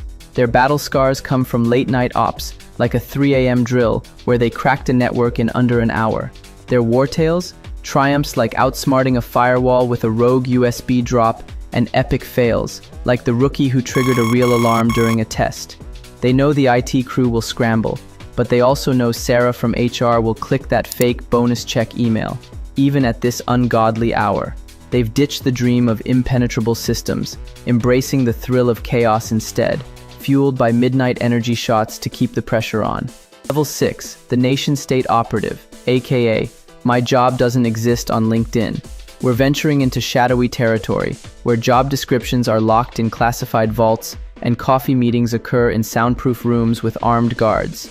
These hackers work for governments, juggling security clearances that require more paperwork than a home mortgage and can't even hint to their spouse what they did at work. Vague murmurs of office stuff are their go-to excuse. Their missions might involve tapping into enemy networks or planting digital tripwires. They operate in the silent trenches of international cyber warfare, where a single line of code can shift geopolitical power or spark a global crisis. Their skills are the stuff of legend, their existence is whispered about in conspiracy circles, and their stress levels are likely astronomical, fueled by the weight of national security. Level 7, the APT Group Leader, aka the Legendary Hackers. These are the masterminds orchestrating advanced persistent threats, attacks that unfold over years, not hours, with the precision of a grand chess master. They're patient, methodical, and always 3 moves ahead, plotting in secret while script kiddies flail at defacing websites with neon graffiti. Their strategies are jaw-dropping, infiltrating a power grid to cause blackouts, slipping into a bank's core systems to siphon millions, or embedding spyware in government networks, all while leaving no digital footprint until the damage erupts. Just last night, one group allegedly compromised a European energy firm, a move still under investigation. Their war stories are the stuff of legend, pulling off a multi-year espionage campaign against a rival nation, raking in a $50 million ransomware payout, and a near miss when a careless team member almost leaked a chat log to the NSA. They coordinate teams across continents, coders in Asia, social engineers in Europe, and malware experts in South America, maintaining operational security so tight it would make James Bond jealous. With encrypted comms and burner devices swapped like candy, their campaigns are so sophisticated that their unmasking, like the 2021 SolarWinds revelation, sends shockwaves through international headlines, leaving governments scrambling. They know the feds are on their tail, but they also know Jenny from compliance will still fall for that urgent tax refund email, even now. They're the final bosses of the hacking world, pulling strings from the digital shadows with a cool, calculated demeanor, sipping espresso as the world burns. Damn it, why do you keep letting Jenny get email? We've tried to take our email away so many times. Sometimes we have to reset Bob's password. It's Bob. It's Bob. Come on. And you better fire that team member that leaked shit to the NSA. Shame on him. And doesn't have to be a latte, but it should be a Dunkin'. Yeah, make it a double. Yeah, thank you. With all those different levels, I mean, some of those we have been. When you get towards the bottom, it's like, okay, I'm not saying I didn't do a job that I have to kill you if I tell you what I did. But But when I'm not supposed to tell you what I did. well, I've signed some NSAs. Yep, non-disclosure agreements, NDAs for the NSA, sure. Not because I was doing anything wrong. I just couldn't share what I was doing. We're just not supposed to talk about what I was doing. That's all. They said as long as you don't talk about what you were doing. Yeah, and I'm not that last level that's trying to Dr. Evil that shit, because But I think we're both a couple steps down from the top one there too. Yeah. that is where the difference between like responsible understanding it as I was paid to do penetration tests, and I had to explain SQL injections for fucking 4 years to the programmers and the bosses. Like, you don't understand, like, websites can get taken down through this shit. You need to prepare. Yeah. And that's the thing is in some of those cases, in order to convince them, you would need to literally do it. You would need to literally like show them this is me hacking the website and showing you that I can do this. You know what got their attention? DoD attacks. Like after a decade of that shit, they were like, we need Cloudflare and like some solutions to actually deal with. Some companies are in constant attack from hackers. Oh yeah, absolutely. And in some cases, those attacks keep morphing and they keep getting more sophisticated as time goes on. And especially now, again, with AI starting to orchestrate some of these things, like it can take all the different aspects, all the different angles of attack that we've talked about, and just try all of them in different scenarios to try to get past everything, because there is a tool to get past each of the doors that are in the way. Yes. For every prevention, there's a workaround. And that's technically what hacking means. It's all about like being MacGyver and saying, this piece of bubble gum and this string, I'm going to get out of this prison. And all it takes is the email to Jenny. Again, that's all we need. Yeah, thank God I went to high school with her, and she saw me on Facebook, and I got into the company real easy. And then I went down to the company. I said, "Hey, I got a chocolate bar for your password." And boom, I got a badge. I got right inside. Some of them like donuts too. That's another approach. Oh, man, I saw a sign for like the Jersey Shore's best jelly donut, and I saw the picture, and I'm like, God damn, I really got to stop for that. But I didn't. That's a hell of a claim. It is a hell of a claim. I've had some mighty good jelly donuts in New Jersey, but I do have to, I can't have them all the time for sure. They are delicious though. In moderation. And Moderation. at Privacy Matters 517, in moderation. Oh yeah. We will learn these security exploits. Yes. And again, the most important thing is that, to me, the most important reason to know about the exploits is to know that people will be trying to use these exploits on you or on your systems, and you need to know how to respond. Yeah. I don't want to deal with this in this network or in that network. Certain networks, you got to protect your nest. Yeah. Even if you got to air gap it. Yeah. Air gap it. Ooh. That sounds serious. Oh yeah. And this channel definitely very serious when it comes to cybersecurity, because man, there's a bunch of them I wanted to jump into tonight, but at Cyberflow 10, Yes, you are providing education on cybersecurity, and this one explains the techniques that these different tiered.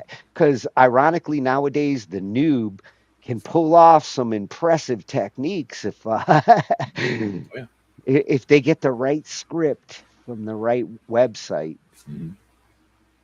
And the script websites, that's another thing. Like I used to really keep up in the 90s and 2000s whenever there was new code getting out there, there were certain sites that yes, they are propagating the script, but at the same time, it's was useful to know like this is what they're going to try to do to our servers. So we need to counter that script, and this is why viruses like 0 day is the big thing. Ooh, if you can get it out there in 0 day and do some damage, because by the next day it's already a profile in Microsoft's antivirus, and Yeah. who's the other ones now? McAfee's still around, right? Yeah. I mean, we used to see Norton sometimes, right? And all that. And Norton, I had the whole suite with Desktop, so did I. Norton Desktop, Norton Desktop Commander, even at one point, you know? Yeah, I did like that commander. Yeah, yeah. As long as it doesn't hack me.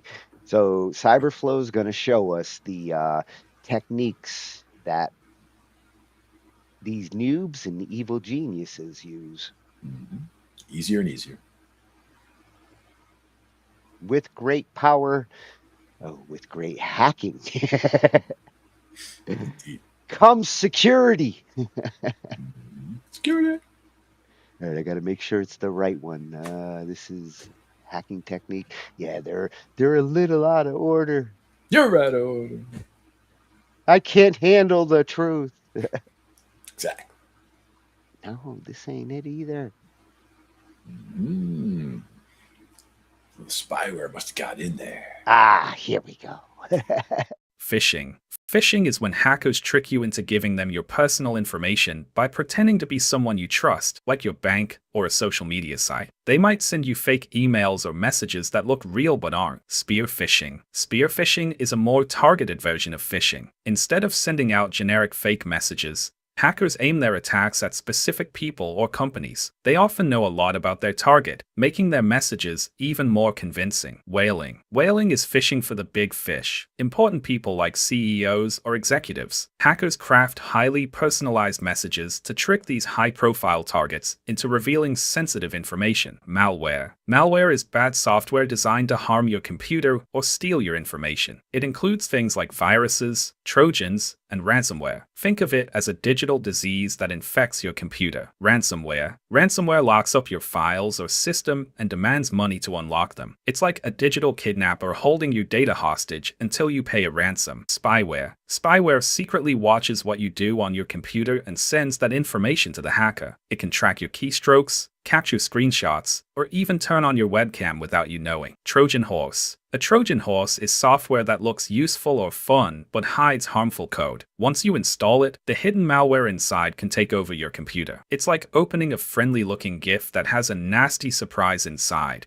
Worms. Worms are programs that copy themselves and spread across networks without any help from you. They move from computer to computer, causing damage along the way, like a digital pest infestation. SQL injection. SQL injection is a trick hackers use to get into a website's database by inserting malicious code. This can let them steal, change, or delete data. It's like finding a backdoor into a secure building. Cross-site scripting, XSS. XSS is when hackers put harmful code into a website, which then runs in your browser when you visit. This can steal your information or hijack your session. Denial of service, DOS, in distributed denial of service, DDoS. DOS and DDoS attacks flood a website or network with so much traffic that it crashes and stops working. Man in the middle, MITM. In an MITM attack, hackers secretly intercept communication between two parties. They can steal or change the information being exchanged, like someone eavesdropping on your phone call and altering what's being said. Brute force attack. Brute force attacks are all about guessing passwords. Hackers try every possible combination until they get the right one. It's like trying every key on a keyring until you find the one that opens the door. Credential stuffing. Hackers use stolen usernames and passwords from one site to try and log in to other sites, betting that people use the same passwords everywhere. Zero-day exploit. A zero-day exploit takes advantage of a security flaw that no one knew about before. It's like discovering and using a secret weak spot in a fortress before anyone else realizes it's there. Social engineering. Social engineering tricks people into giving away their personal information or doing something they shouldn't. Hackers might pretend to be someone you trust or create a sense of urgency to get you to act quickly. Keylogging. Keyloggers record everything you type on your keyboard, capturing passwords and other sensitive info. It's like having someone secretly watching over your shoulder and writing down everything you say. Session hijacking. Session hijacking takes over a user's session after they've logged into a secure system. Hackers can then pretend to be that user and access their data. DNS spoofing. DNS spoofing tricks your computer into connecting to a fake website instead of the real one. It's like changing the road signs to send you to the wrong place without you knowing. Watering hole attack. In a watering hole attack, hackers infect a website that a particular group of people often visit. When the group members visit the site, their computers get infected. It's like poisoning a common drinking spot to affect everyone who goes there. Clickjacking. Clickjacking hides malicious actions under legitimate buttons or links on a website. When you click, you end up doing something harmful without realizing it. It's like placing a fake button over a trapdoor. Rogue software. Rogue software pretends to be helpful, like fake antivirus programs, but it's actually harmful. It tricks you into installing it and then causes damage or steals your data.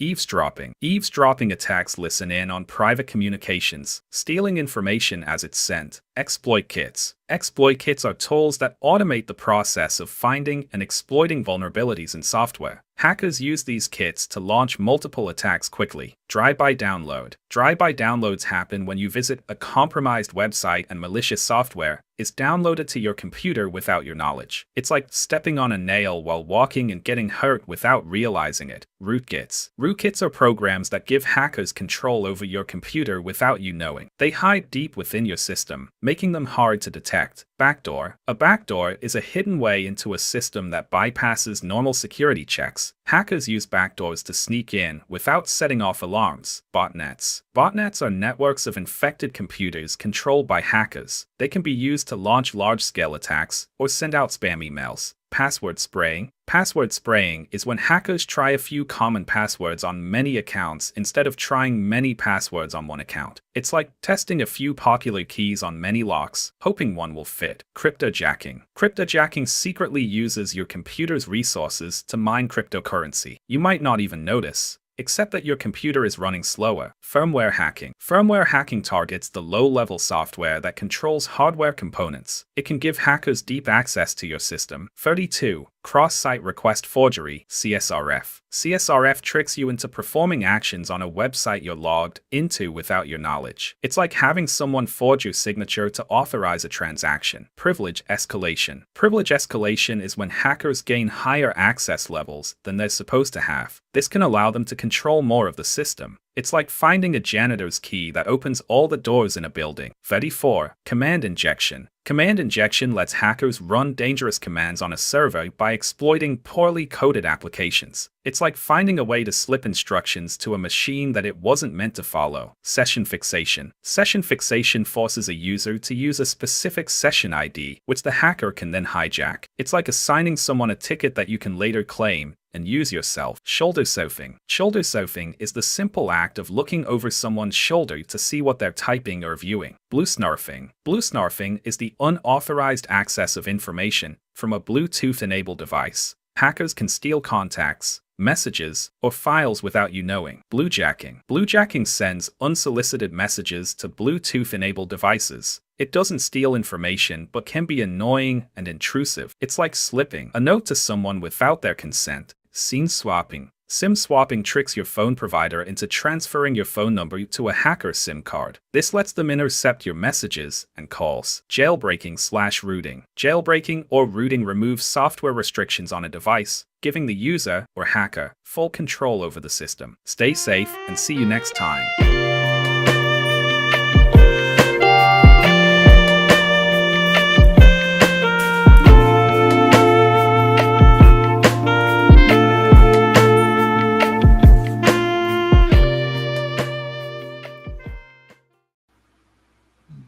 Oh, that's such a mellow track to go out on after you scare the shit out of me. I think my favorite one was blue snarfing. I was gonna say, I know you probably dealt with almost all of those, but blue snarfing had to be new. Snarf. I mean, you got Right, that. and Bluetooth hacks, because I've dealt with almost like 95% of those in real life situations. The Bluetooth ones, that's more a like last 15, 20 years thing. And if you're dealing with like going to a Starbucks and shit, and like your Bluetooth security, in some cases, you definitely should like turn that shit off when you go into Starbucks because somebody's gonna snarf you.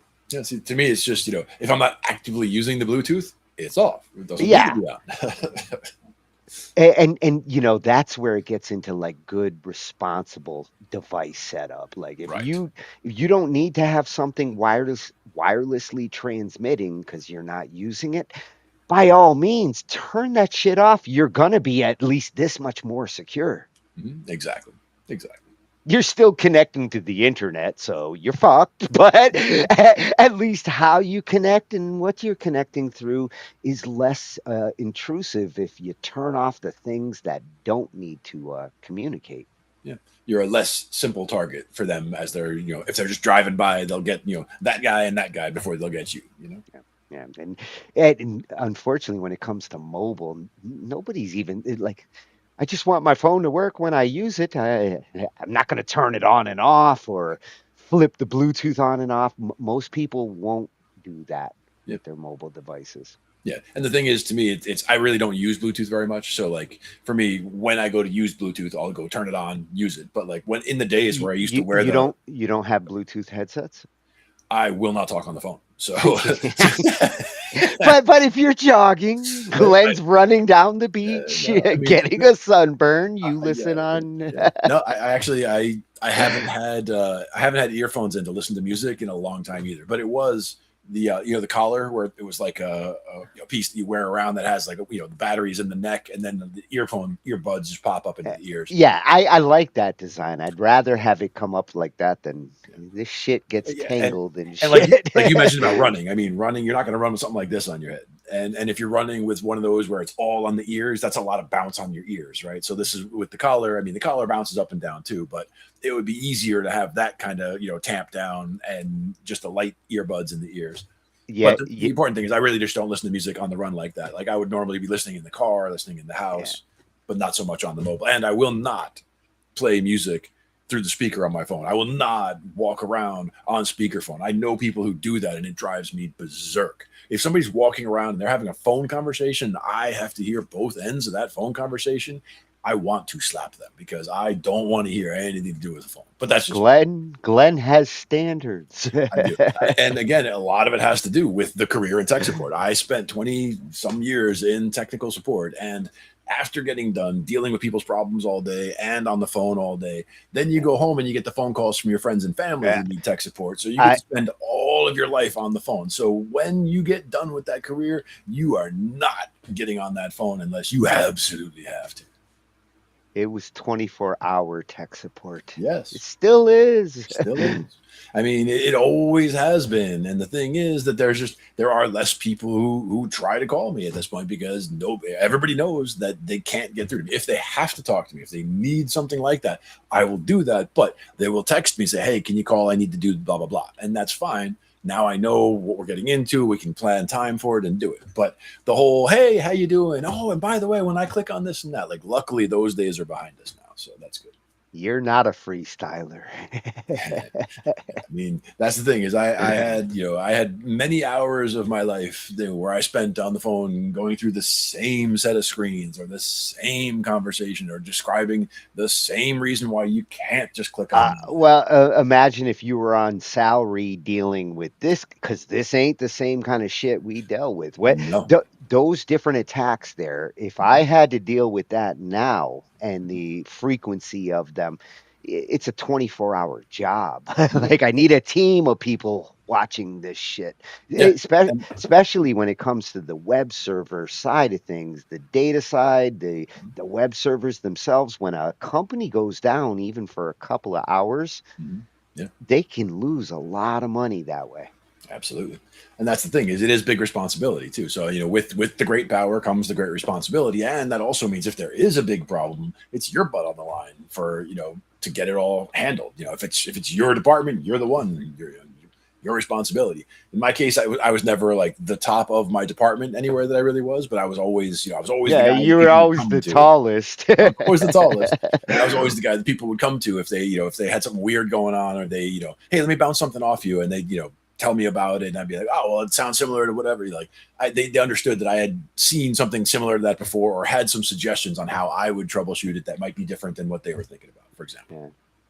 Glenn thinks out the box. He can't fit in it. Yeah, I think we need a bigger box. At Cyberflow 10, definitely helped my box to grow a little bigger there. There's a few attacks in there that they're never heard of them, haven't dealt with them. The data side ones, yes, still fighting that battle. And as you said, human engineering is the one that's it's the hardest one to fight, and it's the one that's always going to get the companies at the end because. But what about when you're dealing with computer engineering? Which this next one, damn Glenn, good leading. This next one is about when the AI is starting to do the attacking. Humans can't keep up defending at that point. Yeah, it's tricky. I mean, it's an arms race. Yeah, this is the 21st century arms race. Was mustard gas 100 years ago. Now it's AI. And at Hacker Arsenal 53, all these freshies. Go figure. We had to go find new channels to cover hacking. Good stuff. And I do have the curiosity. They've got the arsenal. All right. Don't make me do anything bad, though. I just want to know what it is. Just a smart assistant. As long as it's not held against me when I use it. There we go. I got the right one, Glenn. Nice. Disclaimer. This video is for educational and informational purposes only. We do not promote or support any form of illegal hacking or unauthorized access. The goal is to raise awareness about how artificial intelligence is evolving in cybersecurity, both for attackers and defenders. Always use your skills ethically, responsibly, and within the boundaries of the law. Hacking without permission is a crime. Learn to defend, not to destroy. The rules of hacking have changed, and those still stuck in the past are already losing. In the shadows of the digital world, knowledge is power, and speed is survival. Today, the smartest hackers don't just rely on tools, they build intelligence into their every move. Artificial intelligence isn't the future of hacking. It's the secret weapon of the present. AI can scan millions of endpoints in seconds, generate undetectable payloads, mimic human behavior to craft perfect phishing attacks, and even predict a system's weakest point before it's ever touched. It's not just about finding flaws anymore. It's about thinking faster, deeper, and deadlier. AI doesn't get tired. It doesn't take breaks. And it never stops learning. Every second, it's analyzing data, spotting patterns, and adapting to new environments. Unlike humans, it doesn't miss details or make emotional decisions. For hackers, AI is more than just a smart assistant. It's like having a supercomputer mind working by your side. It can boost your skills, automate your tasks, and help you move through systems with incredible speed and precision.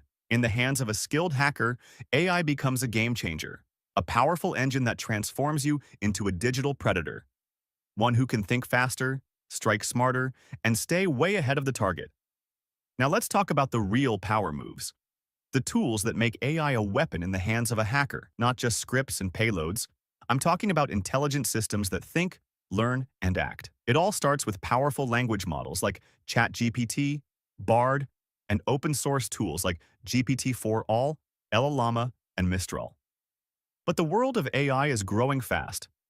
New players like Claude from Anthropic, Gemini by Google, Command R by Cohere, and Grok by xAI are changing the game with smarter, faster, real-time capabilities.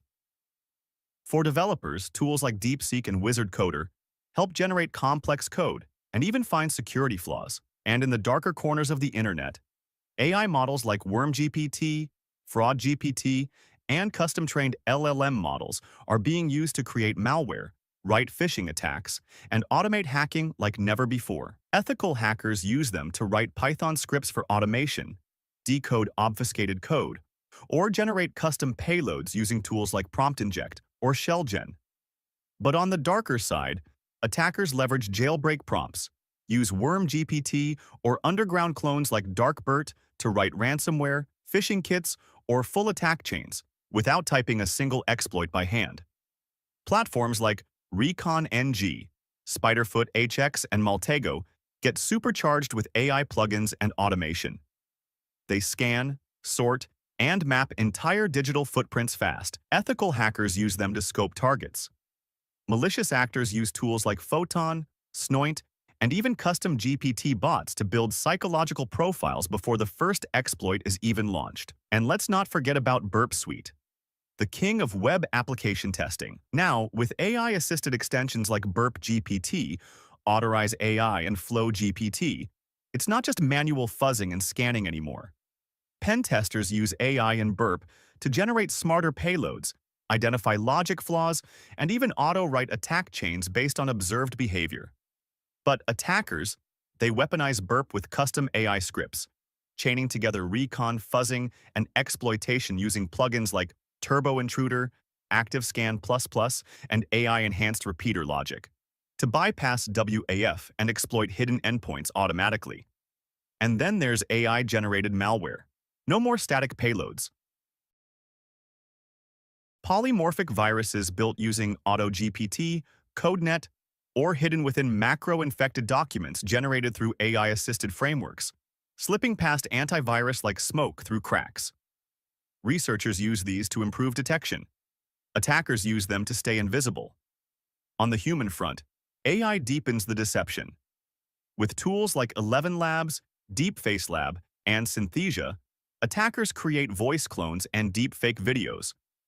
Combine that with AI-written phishing emails from Jasper or ChatGPT, and you've got social engineering at a whole new level. And finally, the exploitation process itself is being taken over. Tools like Autosploit, AI Metasploit, and VulnCheck AI can scan systems, select relevant CVEs, write working exploits, and deploy them in minutes. Hackers don't just attack anymore. They orchestrate campaigns powered by intelligent systems. This is hacking in the age of AI. Tools don't just assist, they evolve with you. And when wielded right, they give hackers, ethical or not, a level of speed, precision, and power that was unthinkable just a few years ago. So here's the truth. AI isn't just a tool. It's a turning point. Whether you're a red teamer, a bug bounty hunter, or someone just stepping into the cyber world, understanding AI is no longer optional. It's the new language of hacking, and those who speak it fluently will dominate the digital battlefield. AI can help you move faster, think smarter, and outpace any threat. But in the wrong hands, it becomes something else entirely. A shadow that strikes before you even see it coming. The choice is yours. Adapt and evolve, or get left behind. This is just the beginning. You've seen the tools, you've seen the power.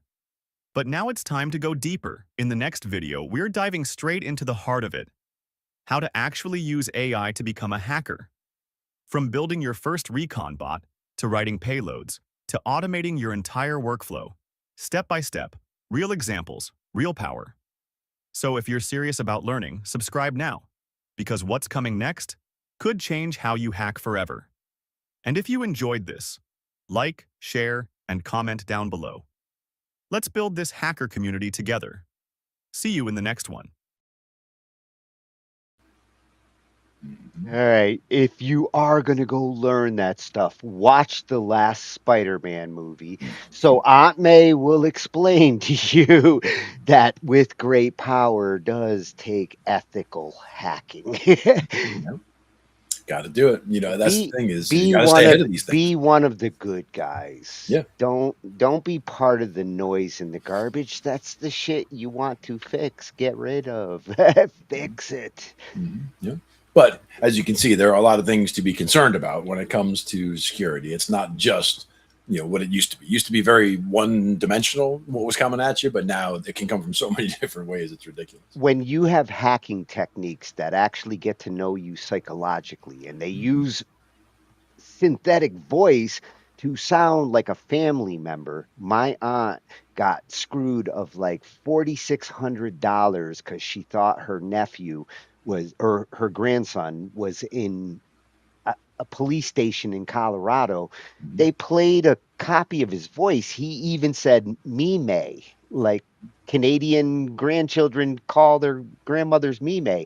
Mime, I'm in jail. Help me. And that's the only recording they gave her. And it was during shutdown, and the police station, their excuse was, we can't take credit cards. You have to pay for his bond in gift certificates, in gift cards. Yeah. My aunt, she's a little older. She got $4,600 worth of gift cards before they kept trying to squeeze for more. Oh, it's not enough. Finally, she called my mom, and I was like, Mom, tell her, stop. Yeah.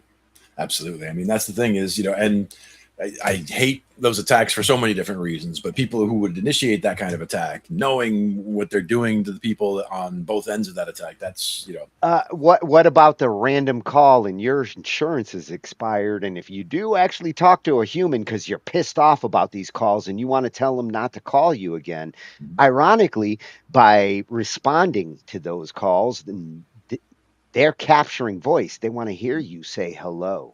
Yeah. Yeah. And that's also where, you know, there are people who they can't see well enough to see their caller ID, for example. So the phone rings and they answer it because they assume it's somebody they want to talk to, and they just start talking. So they will give voice to those people, and they will have, you know, voice recordings from that. I used to be that dude in the old days. Like, I'm going to tell you, stop fucking calling me. Now I realize, like, spam and that shit, you need to just completely turn it off.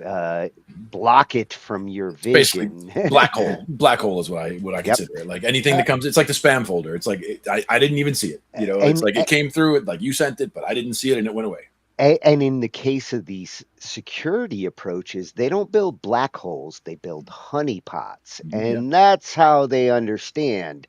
Hackers are coming here, and hackers fooled you. Yeah, go to our fake server and hack our fake server. We're going to find out who you are.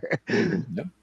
Like the watering hole attack they were talking about earlier. It was an interesting one. You know, going to the website, the common website where several people are going to be coming in from this group, and welcome to Facebook hacking. Yeah, exactly. That's how it works on Facebook. You just being friends with the wrong people in certain situations. You know who? Jenny. Yes. She's going to click on it again, and then she's going to click on it and send it to you. You all You're going to say, stop sending me that shit, Jenny. You all have a Jenny out there. You all know Jenny. So, at Hacker Arsenal 53, I like where you're going with this, and you know, teaching them. I hope you do it responsibly. It is cool to show those who want to learn this kind of stuff. I'm happy to teach a kid how to script in Python to solve a problem. Right. But if that kid starts like Dr. Evil level, and you got to at least convince them that there's a good side to doing this. It's not all about making money. Exactly. And understanding what those different levels are, you know, whether it's the bug hunter or whether it's somebody who's, you know, actively, you know, in the corporate environment trying to protect against daily attacks. You know, that's the ones that are really going to fight this shit in the front lines are those kids that are curious that way. And Defcon, the whole thing that got me down this rabbit hole is this is a big event that for those in this kind of field, this is the NAM of equipment. Yep, absolutely. And Naomi Brockwell TV, a freshie for us, and she's fucking covering it. Um, this one, yeah, at Naomi Brockwell TV, killer shit about everything. I could do a couple of different nights on the stuff you are covering, but what I liked with this one, it was about the anti-surveillance technology, which last couple weeks been a big news item out there when it came to the flock cameras and things like that. But we've been questioning that shit since Alexa and Siri and all these other things that came on the scene. Ring cameras, another big one in the last couple of months. Yeah, a lot of it. I was living in an apartment, and I had somebody in the apartment across the hall from me had a Ring camera put in on their door. And it's like, are you kidding me? You bastard! It's like if I open my door, like your Ring camera is just like looking right into my house. It's like that is not exactly what that's for. Like you could put a Ring camera at the back door, but I mean, why do you need a Ring camera at your apartment door? I mean, that's ridiculous. I just want to see your pretty face every time you come out the door. You could be a stalker. I'll just come outside and give him the evil eye every time. You might be related to Shrek. Yeah, there's a good possibility. So Naomi is going to show us the coolest anti-surveillance tools at DEF CON. These are some of the vendors, the guys that build the crazy gadgets.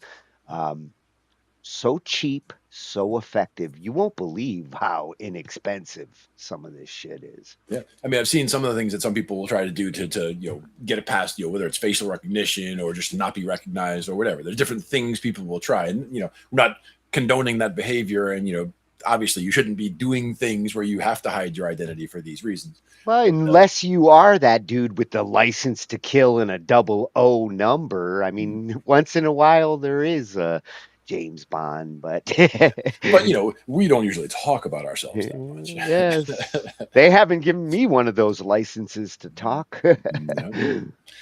Only for those who can handle the responsibility safely. You got to have a really nice suit. Yeah, that helps. And if I go to DEF CON, I'm going in a nice suit. Yeah, for sure. Defcon is one of the largest and longest running hacker conferences in the world. It's held every August in Las Vegas since 1993, and it's a gathering of security researchers, hackers, tinkerers, journalists, curious weirdos, and quite a few feds, who all share an obsession with taking things apart and understanding how they really work. It's part conference and part underground bazaar, with dozens of villages dedicated to everything from lockpicking to car hacking to IoT to social engineering, plus talks, competitions, badge hacking, and a whole lot of soldering irons. I go to DEF CON every year because I think the people there are doing really cool and awesome stuff. And this year was no different. The Ludlow Institute hosted a hackathon at IoT Village where we had people hack into IoT devices like electronic basketball hoops, electric cars, smart lights, and other everyday connected junk, and we gave out prizes when people found anything interesting. We're at IoT Village, the hardware hacking competition, where we are encouraging everybody to come out and hack some part basketball court, our RC cars. So you actually use a bus pirate to connect to the actual device, to communicate with it, see what type of data is going across. It has a display, it has a web interface as well. You can use it to scan Bluetooth and wireless networks. It's pretty much like the all-in-one device. I also gave a presentation at DEF CON about the pervasive hidden surveillance that's been quietly integrated into our lives and how most people have no idea that it's even there. And I met some super cool people building tools to fight back. I recorded a handful of super quick interviews with some of the people I met, just to give you a taste of the kinds of engagement going on right now to push back against the destruction of privacy in society. If you've ever felt like the surveillance state is too big and too invisible to do anything about, these people are quietly proving otherwise. My name is Colonel Panic. I make hardware that detects surveillance technologies. I have one of your little tools. It's a flock detector. Walk me through how it works. We're using promiscuous Wi-Fi on an ESP32 to get things from the Wi-Fi probes of the flock cameras so that we can passively detect them without touching them. And it's got a buzzer on it, so if you're driving by one, you can kind of get a beep. It's really good for detecting flock cams or other surveillance. So we have essentially 2 PCBs, a ESP32S3, and a buzzer. It's a tiny little computer on here. It's got a little bit of memory, and it's just programmed with my firmware that tells it to beep when it detects a certain, it's an OUI. That is the first 6 characters of Bluetooth MAC address. So it tells who the company is. Now, because of MAC address randomization, it's harder to just track by OUIs on certain devices. So now we're starting to look at some of the Bluetooth UUIDs and some of the deeper parts of Bluetooth that you can still passively detect. They, of course, know people are doing this, so it's really relying on a lot of people who are actually actively going out and doing the research and then sharing that data that you can then use to figure out like what are they doing with this next, and how can we then alter our detection methods. And so you're saying that we need more researchers out there. We need people actually keeping up with this, and what kind of work can they be doing? You could get Wiggle on your phone, or even start to just look up war driving, and you'll be really surprised at how much surveillance you see. I wasn't aware of how much surveillance there was until I started war driving. And then I noticed that it's just everywhere, you know? And so it was alarming to me. And I'm like, well, it would be interesting if we just made something that detected all this easily for the average person. If you want to get a hold of one of these, you can go to colonelpanic.tech. I even sell the PCBs for cheaper, or if you really want to do this, you don't even need the device. You can just buy this component and this component, and you can easily see on my art where the wiring is, and you can just wire it up yourself, and it's going to cost you less than $10. It's such a cool, tiny little gadget that could be so powerful for helping people protect themselves. I'm going to be plugging this in, and I'm going to go detect me some flock cameras. Awesome. Thanks so much. I am Cooper Quinton, aka Cyber Tiger. I am a senior staff technologist at EFF, where I work on a number of things, including Ray Hunter, the open source MC catcher detection hardware and software. Ray Hunter is open source software which runs on a mobile hotspot that you can buy for $20 to $40 on eBay and Amazon. And so we've been able to write software that takes a look at the control traffic going on between your modem and the tower, and looks at what signals the cell phone tower is sending you. And it looks for signatures or signs of a stingray. A stingray is a tool that's used by police, which is a fake cell tower, and it tricks your phone into connecting to it so that it can find your identity, your IMSI, which is your unique identifier for your SIM card. Once it finds that, it can be used by law enforcement to locate you. It can be used by law enforcement or criminals or spies to listen to your phone calls and text messages, or it can be used by scammers, spammers, or anyone else. So it's really easy for someone to set up a fake cell tower and say, hey, all cell phones in the area, please connect to this tower, it's very important. And so all the friends will do that. So we built Ray Hunter to try to get a better idea of how often this tech was being used in the US, how prevalent it was, and how exactly it worked, because there's been a lot of obfuscation of what exactly the attacks are that are taking place, and how we can better secure our phones against this technology. One of our big goals was to make counter surveillance device that was cheap, accessible, and easy to run, not just for hackers, but for everyone. You can go to eff.org/RayHunter. So once you have the hardware, you can plug it into your computer with a USB cable or connect over it over Wi-Fi. You can download our software, and there's an installer there you can run. Get this little device here. It'll have a little green line at the top. If that line turns red, that means that Ray Hunter has found something it considers suspicious.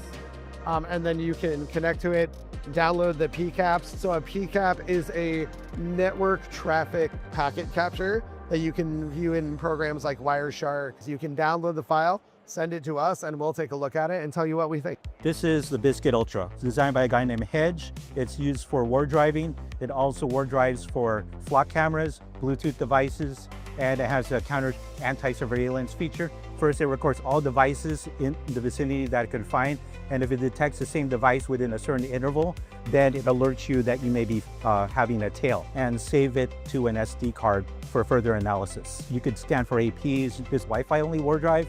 You have Bluetooth and flock, everything, or anti-surveillance mode, and checks for any Axon security cameras in the area, and puts them in the map where it detects that they're located.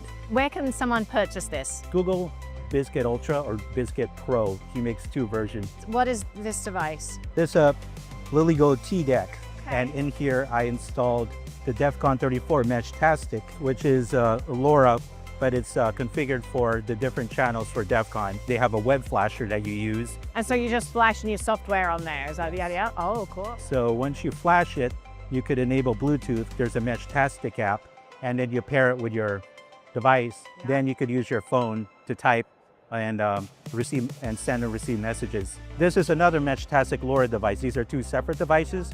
They paired to both of my phones, so I could either control the channels with my phone or with a device. So you would see the conversation on your phone like this. It's cool because it's off-grid, meaning that it's a mesh network operating around 915 megahertz in the US, and it goes from node to node, meaning that this device goes to the nearest device it sees and speak even across to different hotels and different areas.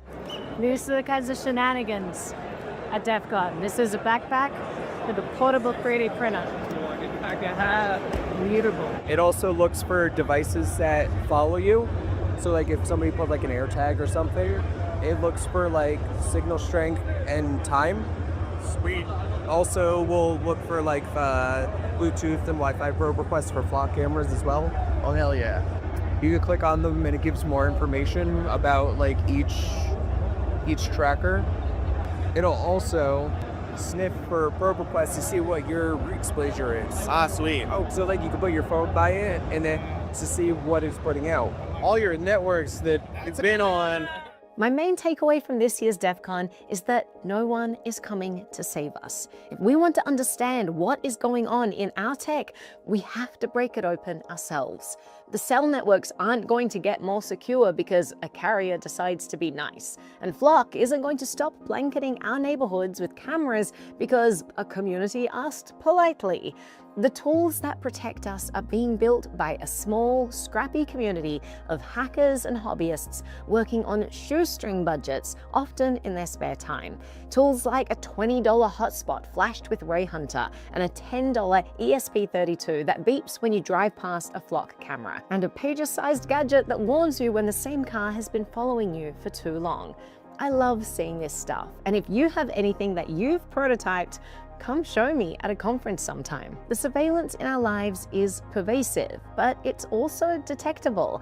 And the more of us who are actually looking, the more empowered we can all be to protect ourselves in the digital age. Ludlow Institute is a non-profit research and media institute focused on advancing freedom through technology. We teach you how to use tech that works for you, not against you. If you'd like to support our efforts, visit ludlowinstitute.org/donate, or simply just share some of our content and spread the word. We definitely need more people in this fight. And check out the t-shirt designs in our merch shop. I saw Afro Man recently, and he was a big fan of this one. Get a warrant. Oh my God, Naomi, I'm smitten. I think I have a security, privacy crush on you. Your mission is fucking awesome. Yeah. I support. I want to know more. This is one of the coolest, like, IT channels that we found this year. Yeah. Now the only thing is, where you are, you're not going to find much driving around. Like, you could go war driving around 20 miles around you. You're not going to find nothing. Well, if I have some of those gadgets, I'll at least know what my devices are broadcasting to, which, you know, half of that is knowing what you're putting out there from your exposure. devices, and the other half is like what's out there. Wow, I just connected to a network. Yeah, out of nowhere. Good stuff. Yeah, I love the mission, uh, the coverage there. DEFCON, there's so much that goes on there. This was just the anti-surveillance stuff, but it was the one that like I've been digging into the last couple of weeks to learn that like cell tower in the middle kind of thing that's going on there. You deserve to have a beep on your device to let you know that something's happening.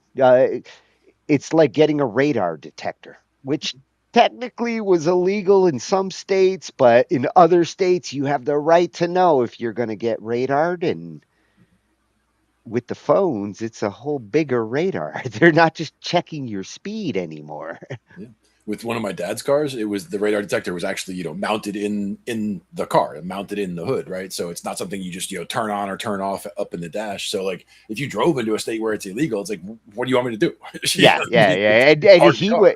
he was devoted to knowing. Oh, yeah, Like, yeah. I don't want a ticket. Absolutely. He would definitely be on board. He was always a gadget guy too, my dad was. So like I have like all kinds of gadgets that he picked up over the years and he was very much a technology guy. Like even for an older guy, he was definitely way bigger into technology than most people of his cohort, of his age.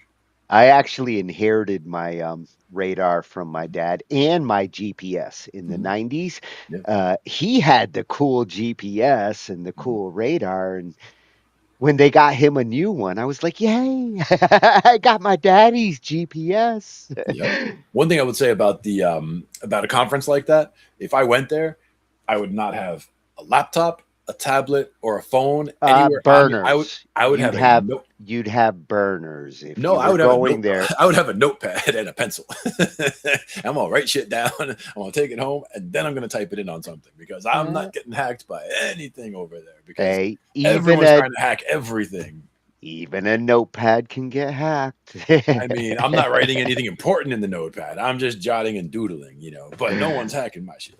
Well, if only you know your penmanship, then technically you're unhackable. Believe me, that's actually something I've gone with in the past. Like I used to write, like I'd have ideas, like just random little ideas for an invention or something, and I would write it down. But I would write it down so small that, like, when I looked back, I have bad handwriting as it is, and then I You're a would look back. you're a micro writer. I did at one I point. Yeah. can't write small. I want to like use the whole page Oh, for my I hate using the whole page. signature. You would, if I had a whole page, you would find like the tiniest writing in like a corner, like working its way down.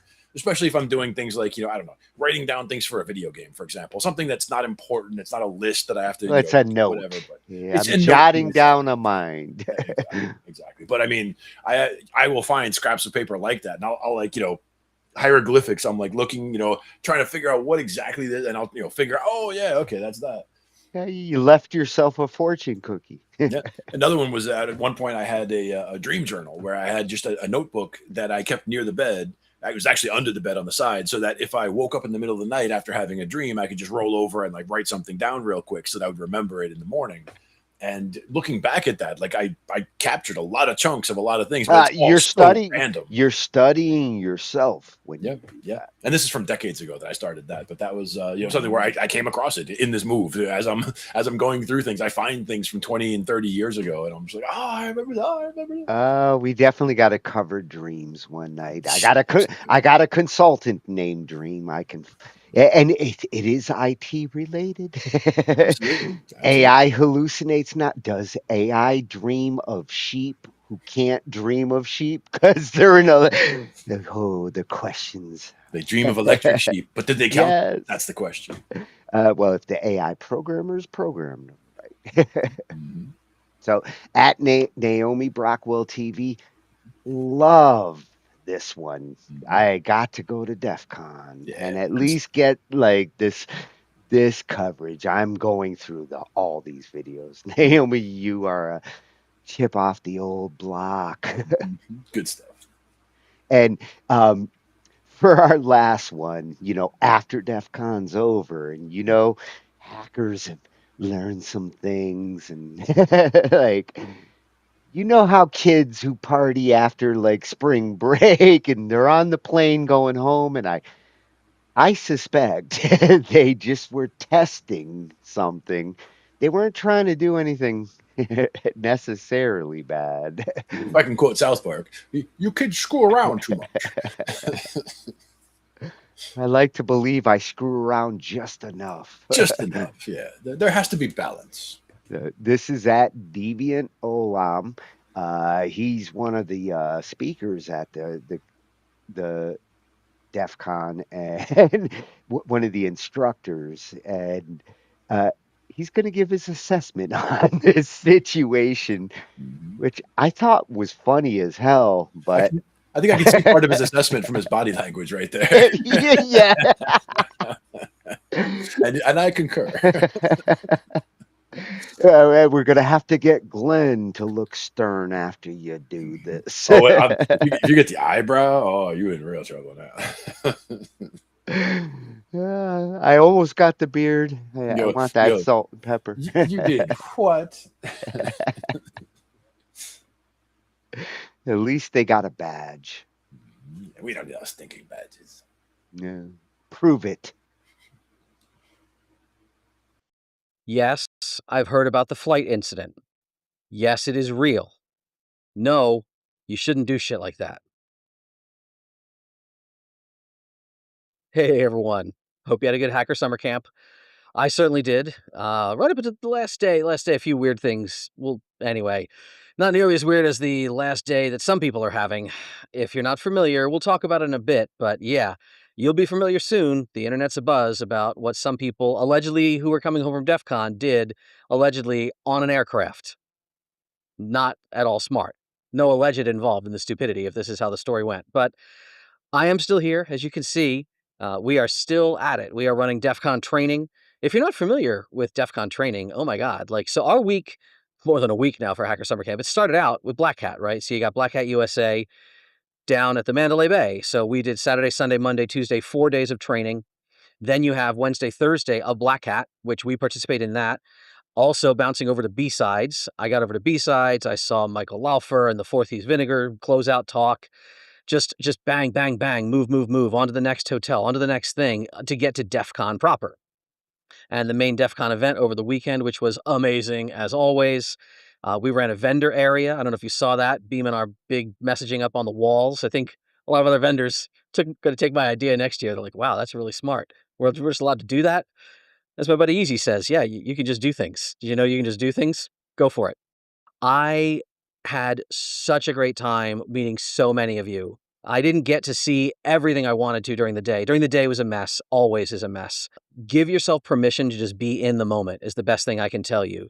Just have the experience you're having. And if you're missing something, apologize to the person later, catch the video later. It was at night that I had a great, great time. There were lots of great parties, pool parties, sex parties, meal parties, dinner parties. Oh my God, so many freaking meals with so many good people. The QueerCon event, I mean, I spent a lot of my time at QueerCon, honestly, when I was at DEF CON, which also had food and parties. They had the party, they had the cheese con. Queers love that cheese. ACAB includes lactose intolerance, don't forget. Yeah, so everyone who shared stories, everyone who shared hellos, everyone who shared stickers and awesome badge projects and hacking tools, it was so great to have everyone here with us. We had almost the whole polycule out here, obviously. I miss you, Wesley. I miss you, Sarah. We had just so many good people sharing so many moments, including, again, all of you who came up to me and were so, so sweet and kind and wonderful. One dude, like Brian, came up to me, who was a kid who was out there with his resume. He was hunting for opportunities. So many of you come up to me and tell me about the opportunities you have found because you are part of this community and you've come here to be with us. I love that. He was at his resume, and by the end of the con, he had it folded in half and a sign that he'd made that said, everything checked off my list except for meet Deviant Olaf. And he did. And it was an absolute treat. Everything was great. And I will say that the one exception, Canoe Pix was the first one who pointed this out to me, but a lot of you are sending it around now. If you haven't seen the stories, yes, a group of people allegedly from DEF CON were coming home on a Delta flight from Vegas to Atlanta and allegedly were doing shenanigans to the Wi-Fi, the in-flight Wi-Fi. They were de-authing it and standing up rogue access points. Now, the news and the media is reporting this as like a Wi-Fi pineapple. Whether that's what they used, whether they, who knows? The news has a common tactic of like calling anything they don't know, like the most common name. For a while, everything was a flipper, even if it was like a Proxmark. Like, it was like with electronic music. When nobody knows about electronic music, everything is techno. But it's, there's a lot of genres of music. So was this really a Wi-Fi pineapple? Was it a D-Stake type DAuth device? I don't know. Did they intend to do all this bullshit? Or were they just idiots and curious about a thing they just bought? I don't know. There were years in the past, remember you had to like log in and change credentials on your Pineapple, and a lot of people didn't. They just bought them and had them turned on. And then other people started logging in with the default creds and messing with people's gear. Because if you don't know how something works, be careful when you dive into it. Hey, Editing Dave here. Had to jump in with a couple extra updates because, boy, the information on this is flying fast, and a lot of it's contradictory at this point. So, one, did, quote, federal agents meet the plane at the gate? Lots of people are saying that these comments on the internet were not true. Lots of people are saying, I was on this flight, this Delta to Atlanta flight, which was apparently impossibly delayed, like delayed almost a day. At that point, just fucking cancel it. Just call it a new flight. What are you doing? But there are literally people saying, I was on the plane, I got off the plane, no weirdness happened in the terminal. Other people, however, are saying, no, it wasn't that plane, it was their next plane, because there's now an allegation that, again, none of this is confirmed by me. I've talked to some people that I know who have heard this. I haven't heard it firsthand. The allegation is that people might have, quote, gotten away with it if they hadn't done it again on the next leg of their journey. And that's how, like, people referenced down, like, which passengers this could be. So it becomes a much smaller number at that point. Is that true? I don't know. Maybe we'll get a statement. What does seem to be true is that this was probably not a case of, lol, oops, I bought a thing in the vendor area and don't know how it works. Why do I say that? Because if you saw some of those news articles, what they did, the name of the fake network that was being stood up was called Delta Wi-Fi Fast, which is kind of one of those things that's how you name a fake network if you want to deliberately trick people into trying to connect to it. So yeah, this does sound like people who are doing something a little more intentionally and not stupidly. I don't know what's going to happen. Again, look for Snubs or other people to maybe do a report on this in a few days or a week or so when better information comes out. But yeah, don't do this shit. It's not smart, man. I get it. It's tempting to play with your gear. It's not tempting to, like, literally hack an aviation system in the freaking sky. That's not tempting to anyone, I think, at all with a brain. But it is tempting when you first get your kit and your gear.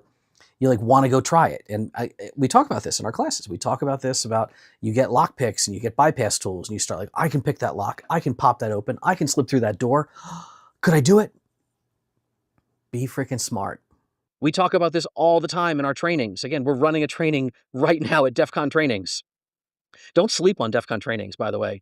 If you don't have the money and your company won't send you to Black Hat at a posh place, like, stick around after Defcon. There are multiple classes going on. There are Defcon trainings around the world, Middle East, Southeast Asia, you name it. I'll drop links below to all of that. But, like, the point of training is to learn how to use your tools properly.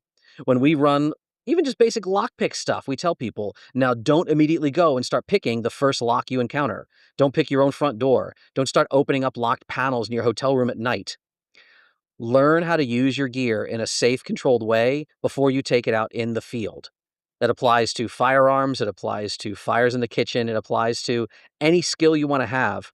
Please look out for each other, take training, and do it properly. Be fucking smart. Skill yourselves up. Watch out for the younger ones among us. Give their enthusiasm a healthy outlet to go through. That's what Defcon is about. It's about giving people a romper room playground to get excited about new things, to learn how to try them out, and to do it before they get back home at the office, where you can actually get yourself in some trouble. You want to get in trouble at the office, like, take a pen testing training. I'll teach you how to break in. All right. There'll probably be more updates later, more updates about hotels where I stayed and I won't next year, restaurants where I ate and I might not next year. Again, food and dinners were incredible. I'll give you my steak review. I'm going to do like a tier list of hotels to stay at and steak places to eat at for your future DEF CONs and Vegas needs. But those will be other update videos in the future. In the meantime, just get home safely, unpack your stuff, wash yourselves off, see each other on the internet. And in the meantime, let's not see each other in the headlines, okay? Watch out for each other, be smart, and stay safe out there.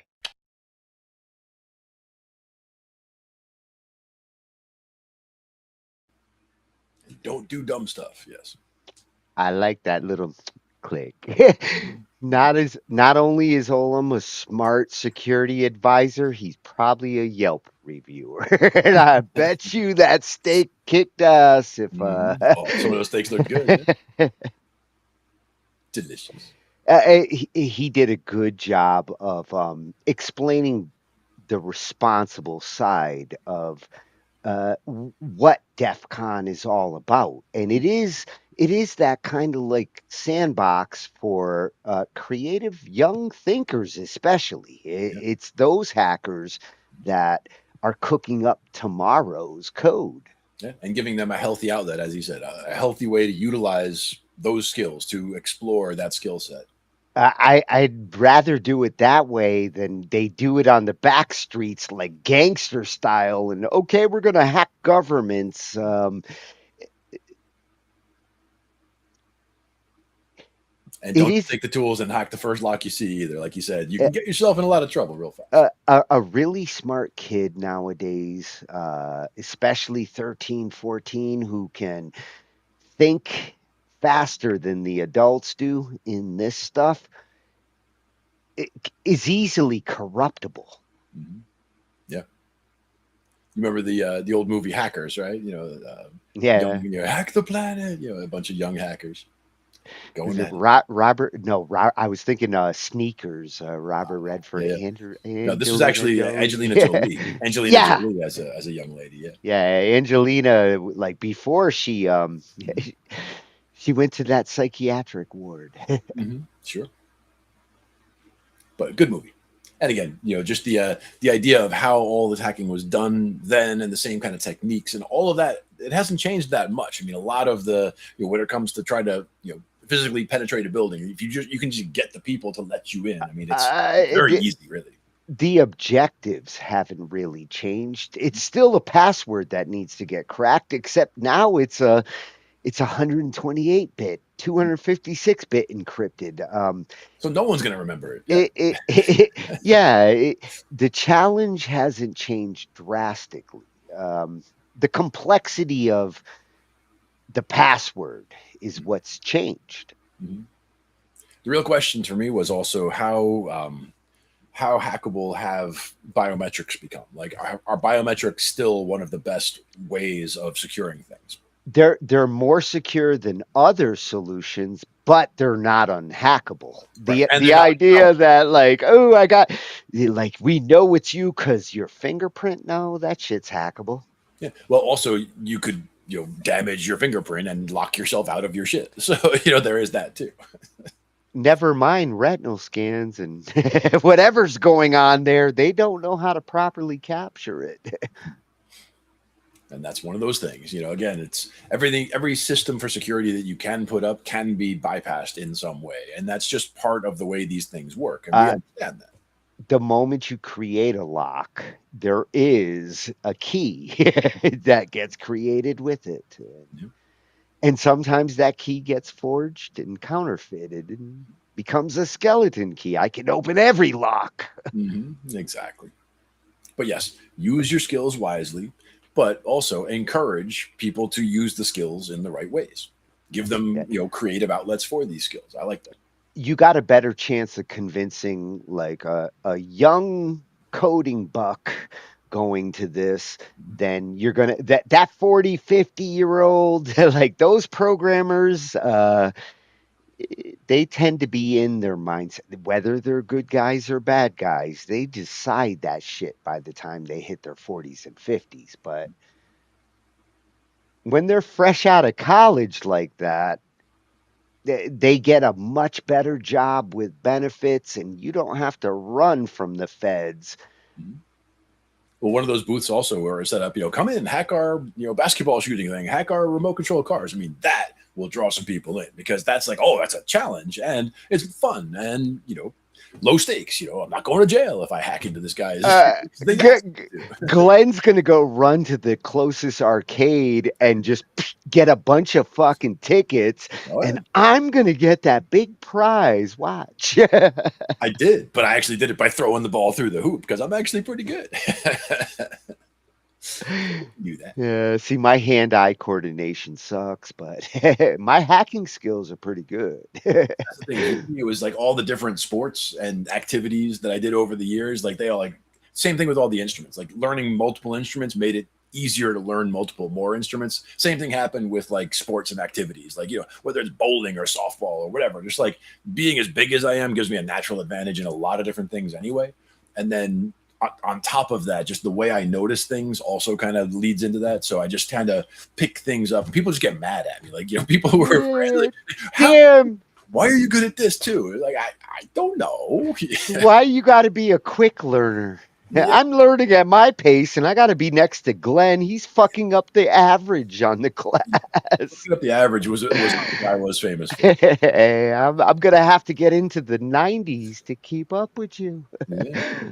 But hey, you know, I love bringing people along too, you know, bringing everybody along for the journey. One of the other things I was always good at was trying to explain things to people. Like if people are having difficulty with things, like when it came to mentoring and, you know, specifically, I was never specifically a mentor, but I was always. That's the teacher in you. You were brought up by teachers. Yeah, it's genetic in us for sure. And also as tech support, I mean, that's another thing. Like, I'm not just fixing your problems. I have to help you. Hand holding at that. I'm not just teaching you. I'm actually holding your hand as we get past this scary part. And oh, your Windows is back. Yeah. There's your files. It's not the end of the world.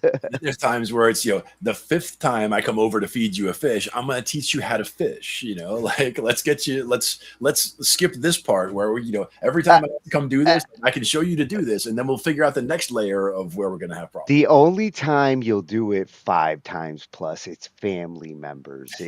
It's friends. It's like, damn, I'm going to have to fish this every fucking time for you because. Or it's the boss, you know, if it's the boss, you know, and he needs you to show him 5 times, you show him 5 times. Well, if he's the one paying me, I'll show you every fucking time. If that's right. Now, like we said, you're not gonna say now, like we did last time. We're gonna go click here and click. Now, let's leave that away. No, let's be nice. You know, let's be good about it. It is a test of whether you're a good teacher. If you can get that boss to actually. Like, ooh, thank you, Glenn. I can now fish for myself. If you're worth your fucking paycheck. I do have one little quick story, which was you remember the old PCMCIA cards, right? When laptops were. Are you kidding? They were the white ones that were cool because those VESA slots sucked. And somebody had one of the network cards where there was a small, like, it's basically like a small USB adapter, but you could force it in upside down. Yeah. You shouldn't be able to, but you can, right? So, I'm not saying you can't do it, but I might have tried it too, and it didn't work. So he manages to get a card. Like this is like a big executive in a company where I'm working doing tech support, and he can't connect to the network. So fine, I'm going to go over there and check it out. So I go check it out, and he managed to get this thing in upside down or backwards, like where you literally can't unless you force it. So he managed to force it, but it looked from on first glance, everything looks fine. So you look at that, you look through the software, all the settings look fine, blah, blah, blah. You're troubleshooting otherwise. Then you see what the problem is, right? But the thing is, while I'm doing this troubleshooting, he's in here having a meeting with someone else, right? Like which is fine. Like they're doing their. So you're trying to be nonchalant. Like I'm fixing his computer. I'm being invisible. I'm just working on the computer. Like it doesn't have anything to do with them. And I'm just doing my thing. So I'm doing my thing. I figure out the problem. I get him started again because I saw that he managed to force it upside down. I managed to take it out, correct it, get it back the right way, get it in, get him back logged in. You really do have eagle eyes because sometimes you can't tell for shit. Like you got to pull that USB out and like, oh, it's broken now. Yes, exactly. And we managed to I managed to get it out, flipped over, plugged in, working properly.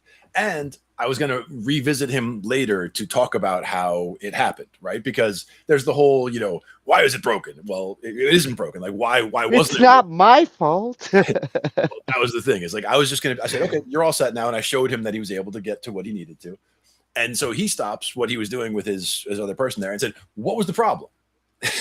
And so now I have to diplomatically explain how we couldn't get logged in, and so I basically walked through. Well, the way this was, like, You pulled the absolute Glenn. You gave him the full description, huh? it was actually kind of upside down, and sometimes you can't really tell. It was for, and so like as I was about to walk away, the person he was having the meeting with, it was like, you were going to let him slide on that, weren't you? Because like they saw that I was about to walk out and just leave it at that. And I said I was going to circle back and we were going to cover it later, but he wanted the explanation now. So like we got that whole conversation out there. But it was, and he, the guy who asked me, well, what was the problem? Like we had a very, very good relationship from that time forward. He understood that the fact that you dealt with it quick and elegantly is that was one of those things. You just made my job so much easier. Thank you, Glenn. And you again, get a bonus. He managed to force that thing in there, and I mean, he just must have been like, "Oh, God damn it!" And he managed, but it doesn't work that way. So. It sucked with old plugs because you could plug shit in wrong in the old days, and people forcing, like the rule with forcing is if you have to force it into a computer, you're gonna break that computer, or you already did break that shit. Yeah, and now like the USB's universal, doesn't matter. I like that. They got smarter over time when it came to certain plugs. You remember but pins? I mean, I remember the high density video cards when they first went to the Hydra. I stopped doing CPU upgrades because fucking bent pins.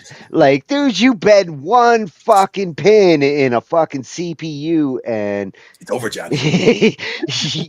Yeah, I don't want to be responsible for that. Get a CPU guy to do that shit. Well, they did also, upgrade the sockets now, so like zero force insertion. You like drop it in there and then lock yes, yes, but I'm okay with pulling it out and putting it in now, but and on that note, the 90s sucked. But just that quick little story. I sorry if we went over, but that was one of those things where when it comes to whether it's hacking, whether it comes to instructions, getting people on the right page, training people on how to use their equipment. I mean, all of these things are things that are important, and understanding like those are important skills to have. So being able to teach people, being able to help people to get better at what they're doing is a very important skill set to master. And it's useful in any arena in life, really, but especially in IT.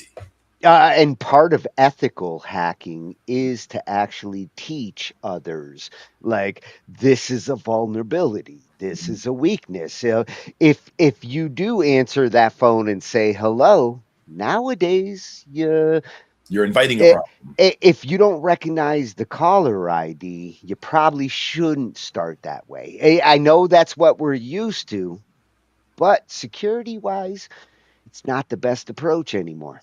Or take a page out of my book. Don't ever answer the phone. That makes it a lot easier. So much easier. I have to deal with zero problems when it comes to voice calls.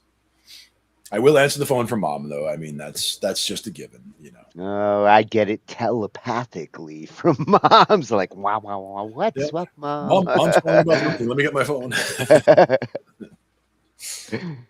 And also, Ange, there's certain people that will communicate to you that way. Yep. But like Ange and I, we usually just text, so it works out fine. But I mean, this was an unusual, not Thursday IT, but it was a fun one anyway, and an important topic. So too important to wait till Thursday. Yeah. We hit a nail, not necessarily on the Thursday head, but damn close. Strike while the iron's hot. And Ange is cooking up a muckery for the whole week. So tune in on Thursday. You might be getting some metal. Hint, hint. Like, I didn't say any more. Lips are sealed. And we'll be back next Thursday. No gig next Thursday, right? Nope. Should be good. Summer's coming to the end. Yeah. Tapering down, but still busy for another couple of months. Yeah, you still got more sunburn to work on. Yeah. I mean, That's some sunburn. Yeah. You are going to guide my sleigh tonight. And it really does highlight even though it's only a tiny bit of stubble, it's like that's pretty white.